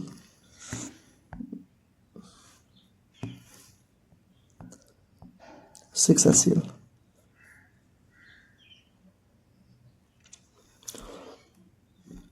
दो बोरॉन, 2 बोरॉन। देखो देखो बैलेंस है कि नहीं, देखो एक बार देखो रिएक्शन। पहले सबसे पहला काम रिएक्शन ही बैलेंस करना है, और ये 2003 का क्वेश्चन है, जेईई मेंस का क्वेश्चन है ये। ठीक है, तुम बस ये बताओ कि रिएक्शन बैलेंस है कि नहीं। फिर यहाँ पे लिखता हूँ रिएक्शन में 2BCl3 3H2 गिव्स कर रहा है 6 HCl प्लस 2। ये है ना, बताओ ये रिएक्शन बैलेंस है कि नहीं? क्योंकि ये बिल्कुल बैलेंस है। बैलेंस करने का तरीका होता है भाई, दिमाग में खेलना पड़ेगा तुमको। जैसे को मैं 3 से मल्टीप्लाई किया तो 6 हाइड्रोजन हो गया, तो इधर भी तो 6 हाइड्रोजन चाहिए, तो 6 हाइड्रोजन हो गया। लेकिन जैसे 6 हाइड्रोजन हुआ तो 6 Cl भी तो हो गया यहाँ पे, 6 × Cl 6 Cl। यहाँ पे 3 Cl था, 2 से मल्टीप्लाई कर दिया तो 2 3 6 Cl हो गया। लेकिन बोरान भी तो 2 हो गया, 2 से इधर मल्टीप्लाई करके बोरान को बैलेंस कर दिया। तो बैलेंस करना आना चाहिए। ठीक, देखो अब कुछ नहीं करना यार, कह रहा है इसका वॉल्यूम बता दो। तो तुमको मालूम, हम कुछ नहीं करेंगे। सबसे पहले स्टोइकोमेट्री बैलेंस करें, मतलब moles of H2 upon stoichiometry कितनी है, 3 है। बोरान का हमको दिया है तो हम लोग क्या लिखेंगे, moles of boron upon stoichiometry 2। यही तो होता है। तो मोल्स ऑफ हाइड्रोजन कितना होगा, हमसे तो पूछ रहा है वॉल्यूम बताओ। तो मोल्स का दूसरा फॉर्मूला क्या होता है, वॉल्यूम अपॉन 22.4। हमसे मास नहीं पूछा था, हमसे मोलर मास नहीं पूछा था, हमसे क्या पूछा था, वॉल्यूम पूछ रहा है भैया। तो मोल्स का दूसरा फॉर्मूला लगाओ ना, वॉल्यूम अपॉन 22.4। तो मोल्स इक्वल टू क्या हो जाएगा, वॉल्यूम इन लीटर अपॉन 22.4, और नीचे पहले से 3 था, equal to moles of boron. अब मोल्स ऑफ बोरान निकालने के लिए क्या करेंगे, 21.6 ग्राम दिया हुआ है, 21.6 ग्राम दिया हुआ है। क्योंकि भैया यहाँ पे वॉल्यूम निकाल दे, क्या वॉल्यूम अपॉन 22.4। क्यों निकालोगे वॉल्यूम भाई, तुमको मास दिया हुआ है तो तुमको मोल्स निकालना है ना। तो मोल्स इक्वल टू क्या होता है, मास अपॉन मोलर मास। तो मास से निकालो ना, वॉल्यूम की नीड कहाँ है यहाँ पे, वॉल्यूम दिया ही नहीं है। वॉल्यूम जहाँ पूछे वहाँ यूज करो ना फॉर्मूला, 3 ही फॉर्मूला था, mass upon molar mass, volume upon 22.4 और number of particles upon Avogadro number. यही 3 फॉर्मूला था नंबर ऑफ मोल्स निकालने का। तो मास दिया हो तो हम लिख लेंगे, मास कितना 21.6 अपॉन मोलर मास कितना 2 तो पहले से दिया हुआ है। मोलर मास कितना होगा बोरान का, दिया होगा 10.8। तो ये तो हो जाएगा 2 दाम 21, ये पूरा कट पीट के 1 आ जाएगा। तो वॉल्यूम इक्वल टू हो जाएगा 3 × 22.4, मतलब 3 चौक को 12, 67.2 लीटर ये हो जाएगा। ठीक, ये तुम्हारा हो गया खत्म, 67.2 लीटर। ठीक है, कौन है? हाँ, तो ये समझ में आया ना ये वाला क्वेश्चन। ठीक है, कुछ नहीं था, बस क्वेश्चन बैलेंस करना सीख लो। अगर एक बार बैलेंस करना सीख लिए तो काम हो जाएगा तुम्हारा ख़त्म। ठीक, बस बैलेंस करना आना चाहिए। ठीक है, चलो लगभग 1 घंटे का हो चुका है यार। चलो 1 घंटे से ऊपर हो गया, 2-3 क्वेश्चन और करवा देता हूँ, फिर उसके बाद विदाउट फेस वाली करवाता हूँ। ठीक है, देखो फिर से कह रहा है number of moles of hydrogen molecules required to produce 20 moles of ammonia through Haber's. Haber's process क्या होता है यार, N2 + 3H2 गिव्स 2NH3। देखो रिएक्शन भी बैलेंस होगा। हमसे बस पूछ रहा है कि number of moles of hydrogen molecules, इसका कितना मोल्स लगेगा अगर 20 मोल्स अमोनिया प्रोड्यूस हो रहा है। तो हम क्या करेंगे, बस एक ही का रिएक्टेंट का दिया है तो मतलब सिंपल सा फंडा स्टोइकोमेट्री का क्वेश्चन है। तो क्या लिखेंगे, मोल्स ऑफ H2 अपॉन उसका स्टोइकोमेट्री 3। इसका लिखेंगे क्या, मोल्स ऑफ NH3 अपॉन उसका स्टोइकोमेट्री कितना है 2 है ना। देखो ये 2 स्टोइकोमेट्री, बस मोल्स ऑफ H2 कितना दिया है, हमसे पूछ रहा है x मान लो अपॉन 3। मोल्स ऑफ NH3 कितना दिया है 20 मोल अपॉन 2, 2 से 10 कट गया, x इक्वल टू कितना 30 हो गया। लो 30 हो गया तुम्हारा आंसर, 30 हो गया इसका आंसर। 30 हो गया, ख़त्म कहानी। ठीक, अब ये वाला क्वेश्चन जो KOS पास कराओगे तो ये एब्जॉर्ब करता है कुछ चीज़ों को, तो ये तुम बिना इनऑर्गेनिक किए नहीं सॉल्व कर सकते। ठीक है, इसको अभी मैं करा दूंगा। ठीक, और कोई क्वेश्चन देख लेते हैं। ठीक है, चलो ठीक है, ये सारे भी विदाउट फेस वाली करवा देता हूँ। ठीक है, क्योंकि 1 घंटे ज़्यादा हो चुका है ऑलरेडी। ठीक है, अब इससे ज़्यादा होगा ना तो फिर वो हो जाएगा, ना रिकॉर्ड हो पाएगा ना एडिटिंग हो पाएगी। कुछ 4-5 ही क्वेश्चन बचे हैं। ठीक है, करवा देता हूँ। ठीक, विदाउट फेस वाली। चलो अगला क्वेश्चन देखो, कह रहा है कि how many moles of lead chloride will be. तुम लोगों को लग रहा हो भैया आगे पीछे वाला क्वेश्चन क्यों नहीं करवा रहा है। अभी उनको करवाऊंगा तो तुम्हें लगेगा कि यहाँ पे इनऑर्गेनिक केमिस्ट्री के भी नीड है तुम्हें, और जो कि वाकई में इनऑर्गेनिक केमिस्ट्री की नीड होगी 3-4 क्वेश्चन को करने में। तो मैं तुम्हें समझा दे रहा हूँ अभी के लिए। ठीक है, बाकी जब इनऑर्गेनिक पढ़ोगे समझ में आ जाएगा। अभी ये देखो ये वाली question, how many moles of lead chloride will be found when reaction between 6.5 gram PbO and 3.2 gram HCl। फिर मैं तुमको एक चीज़ बताना चाहता हूँ, जैसे मान लो, चलो यहीं पे LR भी बता देता हूँ यार, थोड़ा सा बता देता हूँ। ठीक है, देखो कह रहा है कि कितना मोल फॉर्म होगा, तो लिख लेते हैं ना, lead chloride, how many moles of lead chloride will be form in reaction between PbO और HCl। यही है ना, यही होगा ना यार, PbO और HCl। देख लो एक बार, PbO और HCl ही होगा। ठीक है, तो कह रहा है कि बताओ दोनों में से कितना मोल फॉर्म होगा। ठीक, तो हमको मालूम है कि जब दोनों का डाटा दिया होगा तो क्या होगा बताओ, दोनों का डाटा अगर दिया है तो कितना होगा, क्या होगा भाई। LR का ही कंसेप्ट लगना है, LR का ही, क्योंकि दोनों का डाटा दिया है। तो ये क्या बनेगा, PbCl2 बन जाएगा और यहाँ से H2O बन जाएगा। ठीक, रिएक्शन बैलेंस कर लो, 2HCl रिएक्शन बैलेंस हो गया तुम्हारा। अब देखो मेरे लाल, एक बार LR का कंसेप्ट बता देता हूँ, क्योंकि बार बार क्वेश्चंस आ रहे हैं। LR और स्टोइकियोमेट्री एक दूसरे से रिलेटेड ही है, तो बार बार क्वेश्चंस आते हैं। तो देखो लल्ला क्या लिख रहा है, PbO का 6.5 ग्राम लिया गया है और HCl का 3.2 ग्राम लिया हुआ है। तो हमको कुछ नहीं करना होता है LR के लिए, सबसे पहले देखना होता है मोल्स अपॉन स्टोइकियोमेट्री। तो इसका मोल्स कितना होगा, इसका मोल अपॉन स्टोइकियोमेट्री क्या होगा, पहले लिखो मोल्स ऑफ PbO, रुक जाओ, moles of PbO upon stoichiometry 1 है, उसी तरह moles of HCl upon stoichiometry 2 है। इसका देखो स्टोइकियोमेट्री 2 है, तो पहले इसमें चेक करना होगा कि कौन सा LR है। तो LR चेक कर लो पहले, मोल्स ऑफ PbO कितना होगा, मास अपन मोलर मास, मास दिया 6.5। अब मोलर मास कितना होता है बताओ, मोलर मास PbO का कितना होगा, PB का मोलर मास थोड़ा सा देखो क्वेश्चंस में यहाँ पे दिया होता है। ठीक है, PB का टर्म मतलब मास कितना होगा ये दिया होगा क्वेश्चन में। ठीक है, यहाँ पे दिया नहीं है लेकिन मैं तुमको बता दे रहा हूँ, PbO का होता है 223। ठीक, तो अराउंड ये आ जाएगा, कैलकुलेटर का यूज़ करो, 6.5 अपॉन 223, 0.029 मोल्स। ठीक, अब इसका निकालो, मोल्स नहीं निकाल रहा हूँ मैं, मोल्स अपॉन स्टोइकियोमेट्री कर रहा हूँ, हमेशा ध्यान रखना, मोल्स अपॉन स्टोइकियोमेट्री। ठीक ठीक, तो देखो मोल्स ऑफ HCl अपॉन 2, तो मोल्स ऑफ HCl कितना दिया है 3.2 अपॉन 2, जो कि मास अपॉन मोलर मास करना है ना, 3.2 मास हो गया, मोलर मास HCl का कितना होगा 36.5। तो कितना हो जाएगा चेक कर लो एक बार, कैलकुलेटर यूज़ करो, 3.2 बिना कैलकुलेटर के। देखो वहाँ पे एग्जाम में तो एक ही क्वेश्चन आएगा तो कर लोगे, यहाँ पे 50 क्वेश्चन करवाना है तो बिना कैलकुलेटर का थोड़ी ना कोई करवा पाएगा। अपॉन 2 डिवाइडेड बाई 36.5, ये आ गया 0.0438। बताओ दोनों में कम कौन सा मोल है, दोनों में कम मोल्स है ये 0.02 वाला। तो तुम एक चीज़ हमेशा समझ जाना कि ये कम हो गया ना, इसका मतलब PbO जो तुम्हारा क्या है लिमिटिंग रीजेंट है। अब मैंने क्या बोला था, जो लिमिटिंग रीजेंट होगी उसी के बेसिस पे सारा क्वेश्चन सॉल्व होगा। मतलब इसका HCl वाले का कोई मतलब ही नहीं रहेगा। क्यों, क्योंकि ये भले 3.2 ग्राम है, ये भले 0.0438 मोल है, लेकिन इसका कोई मतलब नहीं। क्यों, क्योंकि इसका 0.029 जो मोल है, इसके 0.029 मोल से ही रिएक्ट करेगा। ठीक, तो अब बस लगा दो, अब बस वही स्टोइकियोमेट्री लगाओ, जैसे तुम पढ़े थे वैसे लगाओ। देखो कह रहा है कितना लीड क्लोराइड फॉर्म्ड होगा, मतलब ये कितना बन रहा है PbCl2, वही तो पूछ रहा है। तो हम क्या करेंगे, moles of PbO upon stoichiometry उसका 1 है, उसी तरह मोल्स ऑफ PbCl2 अपॉन उसका स्टोइकियोमेट्री कितना 1 है।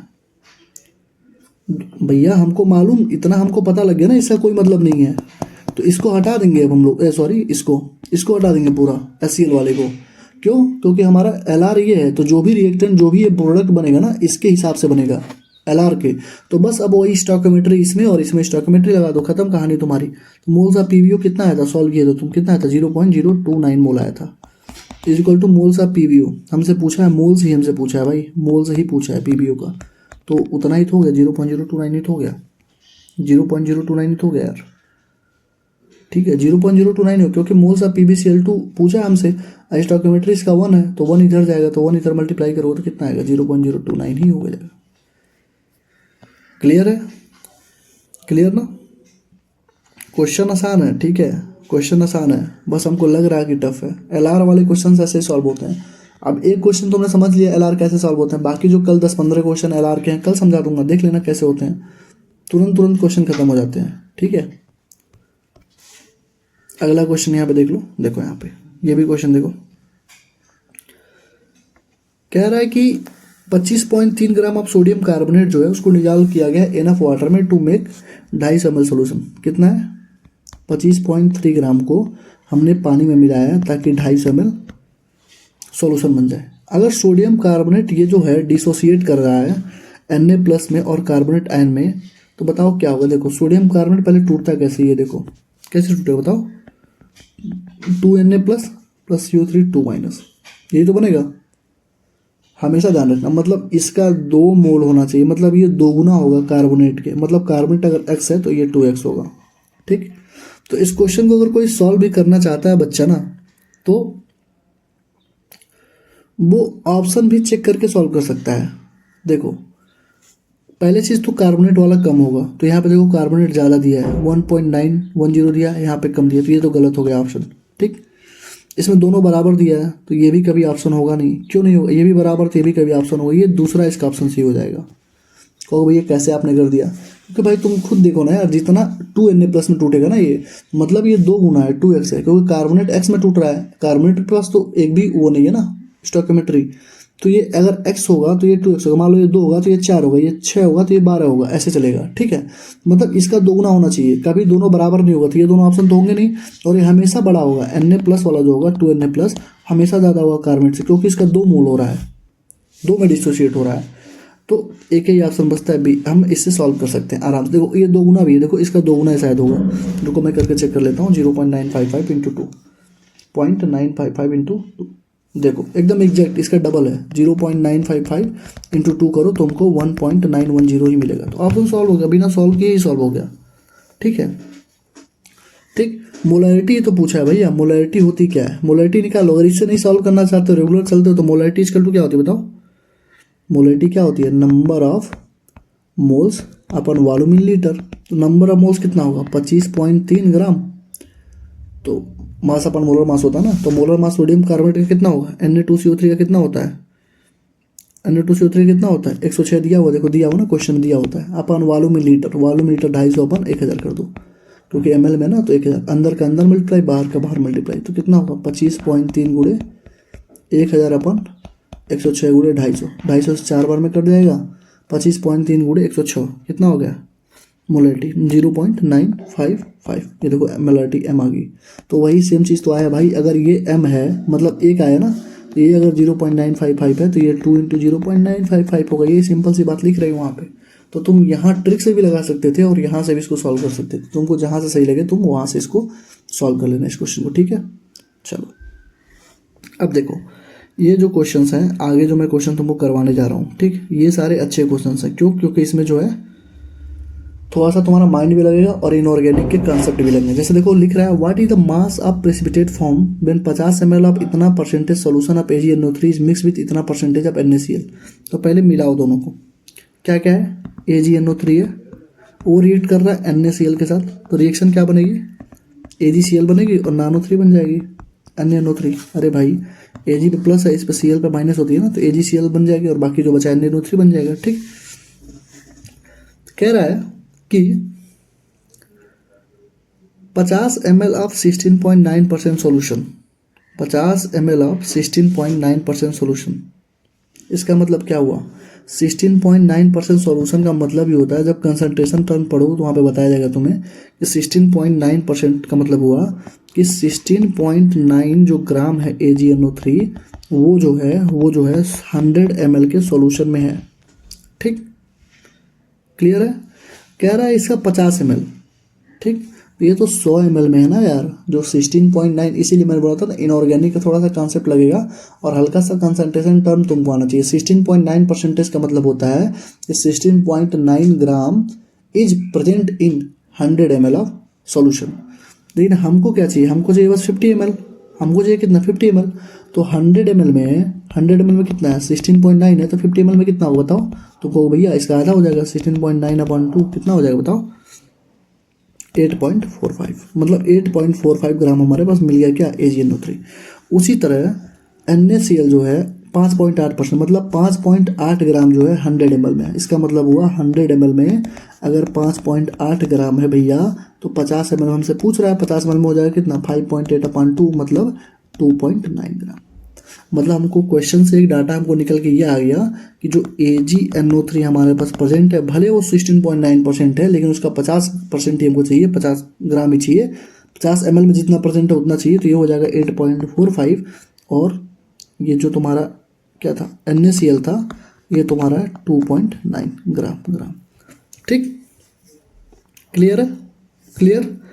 तो कह रहा है कि बताओ कि प्रेसिपिटेट कितना बना।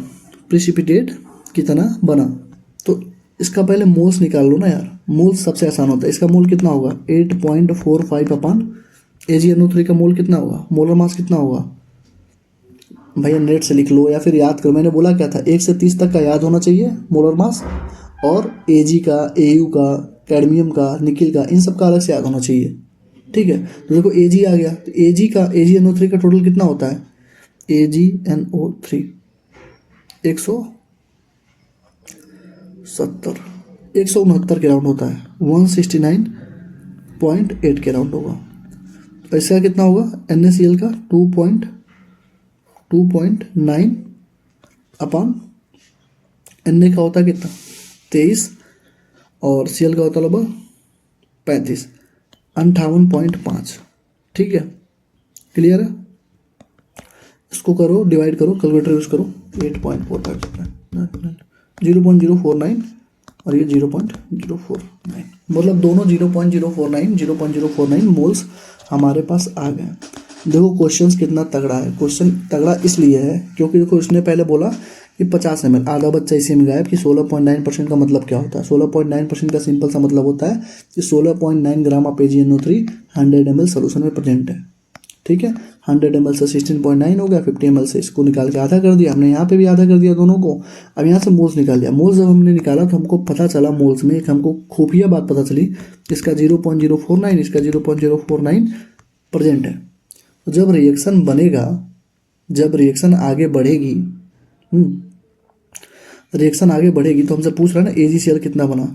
तो मान लो कि ये T = 0 पे है, मतलब इनिशियल टाइम पे है, और ये मान लो कि रिएक्शन हो गया, आफ्टर रिएक्शन के बाद ये कितना बचेगा, ये जीरो, ये कितना बचेगा, ये 0.049 मोल। यही तो हो रहा है मेरे लाल बाल गोपाल, कुछ नहीं करना है तुमको। अगर 0.049 है, ये भी 0.049 है, दोनों में पता ही नहीं चल रहा है LR कौन सा है, मतलब दोनों का मोल हमको पता है, दोनों लेकिन LR नहीं है, दोनों बराबर है। तो भाई अगर 0.49 इसका मोल है, 0.49 इसका मोल है, तो बनेगा भी तो 0.049 मोल यार, सिंपल सी बात है। रिएक्शन के पहले अगर ये इतना है तो रिएक्शन के बाद 0 हो जाएगा रिएक्टेंट, रिएक्शन के बाद तो रिएक्टेंट खत्म हो जाता है ना, यही तो बचता है बस 0.049, मतलब जो प्रोडक्ट बच रहा है, तो वही तो हमसे पूछ रहा है। ठीक है, तो 0.049 मोल हमारा AgCl आया।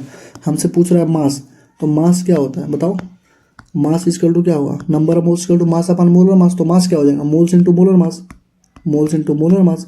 मोल से 0.049, मोलर मास AgCl का, AgCl का मोलर मास कितना होगा, Cl का 35.5, इसका हो जाएगा लगभग 143.5, लगभग हो जाएगा तुम्हारा 143/7, 7 के राउंड, 7 ग्राम, 7.03 के राउंड आएगा, 7 ग्राम आ जाएगा। ठीक, कैलकुलेटर से ही कर रहा हूँ भाई, याद नहीं है मुझे, ठीक है। ठीक, तो 7 ग्राम हो जाएगा। ठीक, तो क्वेश्चन के लैंग्वेज को समझो, क्वेश्चन क्या कह रहा है। 16.9 ग्राम, उसको ऐसे निकाल दिया हमने। फिर यहाँ पे हमने इसको ये निकाला NaCl, फिर दोनों का मोल हमने निकाल दिया। मोल जितना है उतना मोल हमारा बन रहा है, 0.049 करके हमने इसको सॉल्व कर लिया। ठीक, और कोई क्वेश्चन बचा इसमें? ये देखो भैया, ये कितना अच्छा क्वेश्चन है। इसके लिए तुम्हें बिना मतलब इनऑर्गेनिक तुमको पढ़े समझ में नहीं आएगी। देखो क्या क्या कह रहा है, समझ लो बस, मैं समझाने की कोशिश कर रहा हूँ क्योंकि इनऑर्गेनिक है, प्योर इनऑर्गेनिक है ये।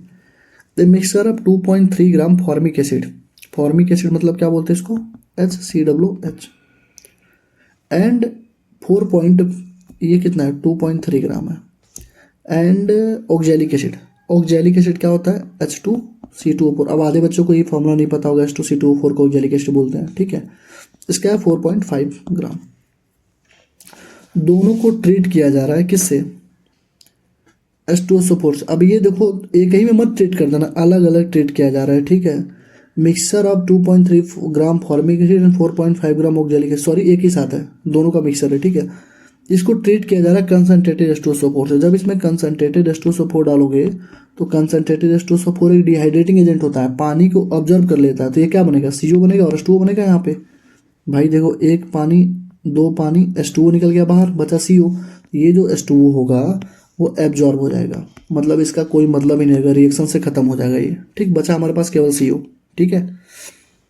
उसी तरह H2C2O4 में जब डालोगे कंसनट्रेटेड H2SO4 तो तुमको फिर से पता होना चाहिए कि क्या बनेगा, CO बनेगा, CO2 बनेगा, H2O बनेगा। देख रहे हो, इनऑर्गेनिक ऑर्गेनिक सबको मिक्स कर दिया है। क्यों? क्योंकि पानी को निकालेगा ही। देखो यहाँ से H2O से पानी निकाल दो, अब बचेगा वही तुम्हारे पास C2O3, तो C2O3 को तोड़ो, CO बनेगा और CO2 बनेगा, ठीक। ये भी ऑर्गेनिक इनऑर्गेनिक का प्योर मिक्सचर है, ठीक है। तो ये तो पानी खत्म हो जाएगा, एब्जॉर्ब हो जाएगा, ठीक। अब कह रहा है उसको KOH में पास किया गया, KOH में पास किया गया। अब KOH की एक प्रॉपर्टी होती है, इसलिए बोला कि मैंने पूरा प्योर इनऑर्गेनिक। KOH की प्रॉपर्टी होती है ये CO2 को अब्जॉर्ब कर लेता है, तो KOH में जब डालोगे तो ये CO2 भी खत्म हो जाएगा। समझ में आई चीज़ मैं क्या कह रहा हूँ, समझ में आई चीज़ क्या कह रहा हूँ। मतलब पानी को ऑब्जॉर्व कर लिया H2SO4 और KOH ने ऑब्जॉर्व कर लिया CO2 को, तो बच क्या रहा है, बस CO कार्बन मोनोऑक्साइड ही बच रहा है। तो बस इतना सा ही क्वेश्चन था। अब देखो HCWH था तो ये बन गया CO में, पहले कितना था 2.3 ग्राम था। मोल्स निकाल लो, मोल से सॉल्व करते हैं ना। मास अपन मोलर मास कितना होगा, हाइड्रोजन का एक दो और दो ऑक्सीजन, तो 32, तो 34 और इसका कितना होगा 46, ठीक। ये हो गया 1/20।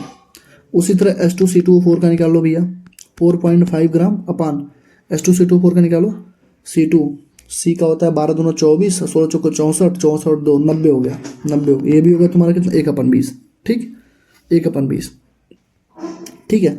मतलब 1/20 मोल, ठीक है। इसका 1/20 मोल, इससे क्या बन रहा है 1/20 मोल बस CO बन रहा है। यहाँ पर भी 1/20 मोल CO बनेगा, मतलब टोटल CO कितना बना, टोटल CO कितना बना बताओ, 1/20 प्लस 1/20, यही तो बना। हमसे पूछा क्या है, weight of the remaining product, तो रिमेनिंग CO ही तो बच रहा है भैया। तो 1/20 कितना हो गया, 1/10 हो जाएगा। तो 1/10 मोल CO बचा। हमसे पूछ रहा है मास, तो मास इक्वल टू क्या होता है बताओ, मोल इक्वल टू होता है मास अपान मोलर मास, ठीक है। तो मास क्या हो जाएगा, मोल इंटू मोलर मास, तो 1/10 इंटू मोलर मास CO का कितना होगा बताओ। CO का मोलर मास कितना होगा, कार्बन का होता है 12, ऑक्सीजन का 16, 12 12 24 और 4 28, मतलब कितना हो गया 2.8 ग्राम। चलो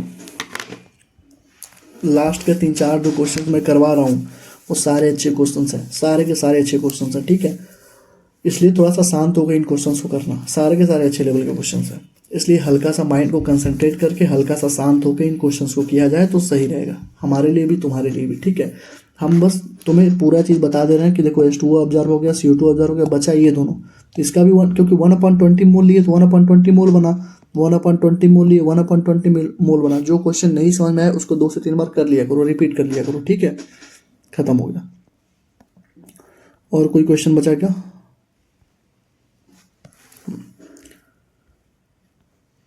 दो क्वेश्चन बचा यार, अभी बहुत ज़्यादा क्वेश्चन ले लिया हूँ यार, यही तो दिक्कत है मेरे साथ। क्वेश्चन जब कराने लगता हूँ, जब क्वेश्चन रखता हूँ तो मेरे मतलब ये नहीं होता कि थोड़ा कम ही रखूँ, ठीक है। अब कम नहीं रखने का मतलब हुआ कि पूरा कराओ। चलो करवा ही देते हैं यार, क्या करना है। देखो कह रहा है 1 ग्राम मिक्सर NaCO3 का Na2CO3 दोनों को हीट किया गया, ठीक है। The volume of CO2 produce हुआ इतना, calculate the percentage of Na2CO3 in the mixture. ये अच्छा क्वेश्चन है यार। देखो कह रहा है कि हम लोगों ने 1 ग्राम NaCO3, 1 gram of mixture of NaCO3 and Na2CO3 दोनों को हम लोगों ने हीट किया, ठीक है। तो जो वॉल्यूम CO2 का प्रोड्यूस हो रहा है STP पे, वो हो रहा है हमारा 112 ml, ठीक है। परसेंटेज बताना है, परसेंटेज बताना है Na2CO3 का। अच्छा क्वेश्चन है यार, ठीक है, बढ़िया क्वेश्चन है। देखता हूँ यार कैसे सॉल्व होगा ये। एक तो मिक्सचर में जाएगा, Na2CO3 पहुँचाएगा, NaCO3 है। एक तो यार बिना, देखो यार ऐसे क्वेश्चन ना करो तो ठीक है अभी, क्यों? क्योंकि ऐसा नहीं कि मैं करवाने दूंगा, करवा दूंगा, लेकिन तुमको कंसेप्ट भी तो आना चाहिए। जैसे Na2CO3 जो होता है और NaCO3 है, ये हीट करने पे टूटेगा, लेकिन ये हीट करने पे टूटेगा ही नहीं। ये सब इनऑर्गेनिक का कंसेप्ट है, ठीक है। सोडियम का जो कार्बोनेट होता है वो हीट करने पे टूटता ही नहीं है, तो जब टूटेगा नहीं तो इसका कोई मतलब ही नहीं रह जाएगा, ठीक है। इसलिए ये क्वेश्चन जो है अभी के लिए पेंडिंग पे रखो, इसको करवाएंगे हम लोग इनऑर्गेनिक के बाद। इनऑर्गेनिक के बाद एक सेशन ले लेंगे, जितने क्वेश्चन इनऑर्गेनिक से रिलेटेड थे, ऑर्गेनिक से रिलेटेड कई सारे क्वेश्चन आएंगे जो फिजिकल में कराने चाहिए, इसको वहाँ पे करवा देंगे, ठीक है। क्योंकि Na2CO3 टूटेगा ही नहीं, NaCO3 टूटेगा तो फिर तुमको कैसे पता है Na2CO3 नहीं टूटेगा? क्योंकि जब तुम इनऑर्गेनिक पढ़ोगे नहीं केमिकल बॉन्डिंग सही से, तब तुमको पता नहीं आएगा। देखो 2-3 जगह इनऑर्गेनिक का कंसेप्ट आ चुका है हमारे पास। यहाँ पर भी पूरा इनऑर्गेनिक ही था, पूरा तुम कैसे एलिमेंटल बोरान बना रहे हो, यहाँ पर भी पूरा इनऑर्गेनिक कंसेप्ट था, कैसे हीट करोगे, और यहाँ पर भी पूरा इनऑर्गेनिक था, कैसे आधा बन रहा है। ये इस वाले में PVO का पूरा तुमको रिएक्शन, अब ये सब रिएक्शन थोड़े थोड़े चैप्टर्स में आगे चल के आएंगे, ठीक है। एक ही साथ अगर तुम सोचो कि सारे रिएक्शन सब कुछ एक साथ कर ले जाओ तो बहुत मुश्किल होगी, ठीक है। तो आई थिंक हम लोगों ने सारे क्वेश्चन इसके कर दिए हैं, ठीक है। और कोई क्वेश्चन बचाओ तो देख लो यार, कोई क्वेश्चन अगर बचाओ देख लेते हैं। ये बिल्डिंग वाला ही बचा है, मेन क्वेश्चन तो ही बच गया बिल्डिंग वाला। बिल्डिंग करवा देते हैं भाई, बिल्डिंग करना आई थिंक सब लोगों ने देखा होगा, करवा देते हैं। देखो कह रहा है, ये अच्छा क्वेश्चन है, लंबा क्वेश्चन होगा, बता रहा हूँ। देखो a building fuel gas contains carbon और हाइड्रोजन, उसमें कार्बन है और हाइड्रोजन है। Burning a small sample of 18 oxygen gives 3.38 gram of carbon dioxide. कह रहा है 3.38 ग्राम कार्बन डाइऑक्साइड मिल रहा है और 0.690 ग्राम वाटर मिल रहा है, लेकिन इसके अलावा कोई अदर प्रोडक्ट नहीं मिल रहा है। वॉल्यूम ऑफ 10 लीटर, इसका 10 लीटर जो है 11.6 ग्राम वजन कवर कर रहा है। तो एम्पिरिकल फार्मूला बताओ, ये बताओ, वो बताओ, फलाना ढिमका सब बताओ, ठीक है। देखो 3.38 ग्राम हमको CO2 मिल रहा है, ठीक। तो अगर मैं तुमसे पूछूं कि बताओ मास ऑफ कार्बन क्या होगा, चूंकि हमको फार्मूला निकालना है एम्पिरिकल फार्मूला, मोलर मास, तो सब में मास हमको सिंगल कार्बन का मास चाहिए होगा, कितना होगा। तो मास ऑफ कार्बन, भैया मास ऑफ कार्बन तो 3.38 दिया हुआ है, तो मैं बोलूँगा भाई थोड़ा आँख खोल के देखो, वो 3.38 ग्राम CO2 दिया हुआ है, ठीक है। वो मास ऑफ कार्बन नहीं दिया। मास ऑफ कार्बन क्या होगा बोलो, मास ऑफ कार्बन कैसे निकालोगे, बोलो ना। कितना कार्बन है, एक कार्बन है, तो पहले 12 से मल्टीप्लाई करो, ठीक, इनटू जितना दिया हो उसका पूरा मोलर मास, मास upon molar mass, molar mass कितना होगा 44, ऐसे निकालते हैं, ठीक है। कभी भी तुमको किसी कंपाउंड में, जैसे मान लो CO2, जैसे मान लो कैल्शियम कार्बोनेट दे दिया, अब उसने बोला कि मास ऑफ कार्बन कितना होगा, तो कार्बन कितना है 12 है, ठीक है। जैसे मान लो उसने दिया कैल्शियम कार्बोनेट और उसने दे दिया कि कार्बन का मास निकालो, तो कार्बन का मास पहले 12 होता है, तो 12 से मल्टीप्लाई करो। ये सारा कहाँ पढ़ोगे, जब GOC2 जब पढ़ोगे ना, तो उसमें तुमको कई सारे मेथड होंगे, क्लार्क मेथड, डुमास मेथड, उसमें और सारे मेथड होंगे, क्लोरीन निकालने का, हाइड्रोजन निकालने का, फ्लोरीन निकालने का, सल्फर निकालने का, वो सब लास्ट में दिया हुआ है। तो वहाँ पर तुमको ये सिखाई जाती है कैसे निकालते हैं, एक एक निकालना उसमें से तो कैसे निकालते हैं। तो मान लो कैल्शियम कार्बोनेट में 12 हुआ, मान लो कैल्शियम कार्बोनेट में कार्बन का निकालना हो, तो पहले कार्बन है तो कार्बन का मोलर मास कितना, 12 से मल्टीप्लाई कर दो, ठीक। उसके बाद वो दिया होगा तुमको मान लो 6 ग्राम, तो 6 ग्राम यहाँ लिख दोगे upon molar mass of calcium carbonate, molar mass of calcium carbonate. ये 6 ग्राम क्वेश्चन दिया हुआ, वही सेम काम यहाँ पर भी किया है।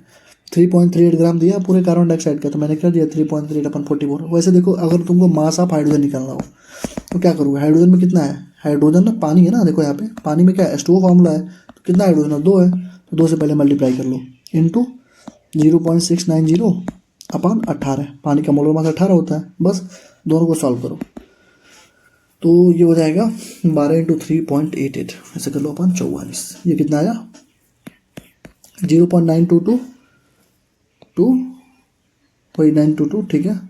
और ये कितना आ रहा है 0.6, कैलकुलेटर का यूज़ कर रहा हूँ, ठीक है। 690 अपन 18 इंटू 2 0.077 ग्राम, ठीक। मतलब टोटल मास कितना बर्न हुआ, टोटल मास कितना बर्न हुआ, टोटल जलाया क्या क्या है, जलाया क्या है, बस कार्बन और हाइड्रोजन को। तो कार्बन तुम्हारा 0.922 था और हाइड्रोजन तुम्हारा कितना है 0.007, तो टोटल मास कितना बर्न हुआ ये तो पहले बताओ।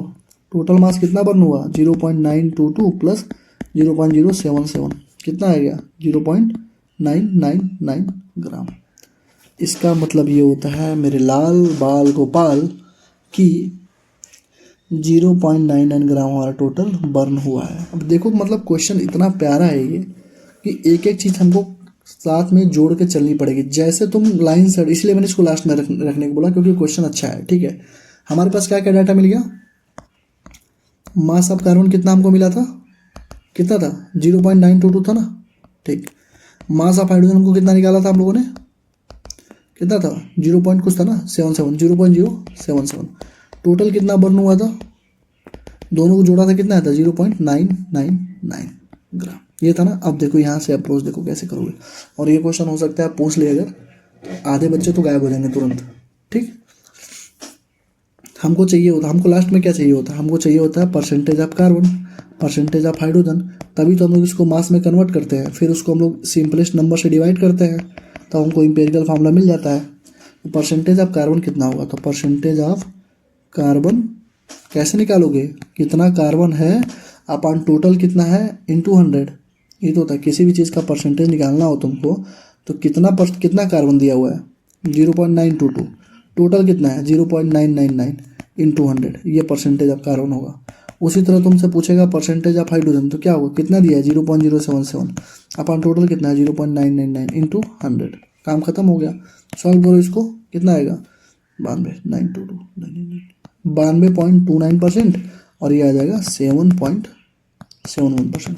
ये लो, अब तुम्हारा जाके काम खत्म हुआ है, ठीक है। अब जाके तुम्हारा क्वेश्चन बना कि हाँ अब इसके बाद से क्वेश्चन तुम्हारा आसान होगा, ठीक है, क्योंकि यहाँ तक तो वही चीज़ें चल रही थी, पूरा तुमने सॉल्व किया, हर एक चीज़ निकाला, निकालने के बाद तुम अब जाके मेन चीज़ पे आए हो। अब तुमको निकालना है मॉलिक्यूलर इंपेरिकल फार्मूला, तो तुम क्या करोगे बताओ, क्या था 92.29 है और 7.71, पहले इसको मोल से डिवाइड करो, मोल से डिवाइड करो कितना आएगा 12 से डिवाइड करो इसको 1 से, तो ये 12, ये 7 पॉइंट कितना आ रहा है 69, ये भी 7.71, लगभग 1 के बराबर आ रहा है। मतलब इंपेरिकल फार्मूला क्या हो जाएगा CH, ये इसका इंपेरिकल फार्मूला है CH, ठीक। इंपेरिकल फार्मूला CH है, देख लो कितना बड़ा क्वेश्चन है यार। इंपेरिकल फार्मूला आ गया CH इसका। कह रहा है molar mass of the gas बता दो, तो मोलर मास ऑफ गैस बताने के लिए क्या करेंगे, अरे यार तो और आसान है।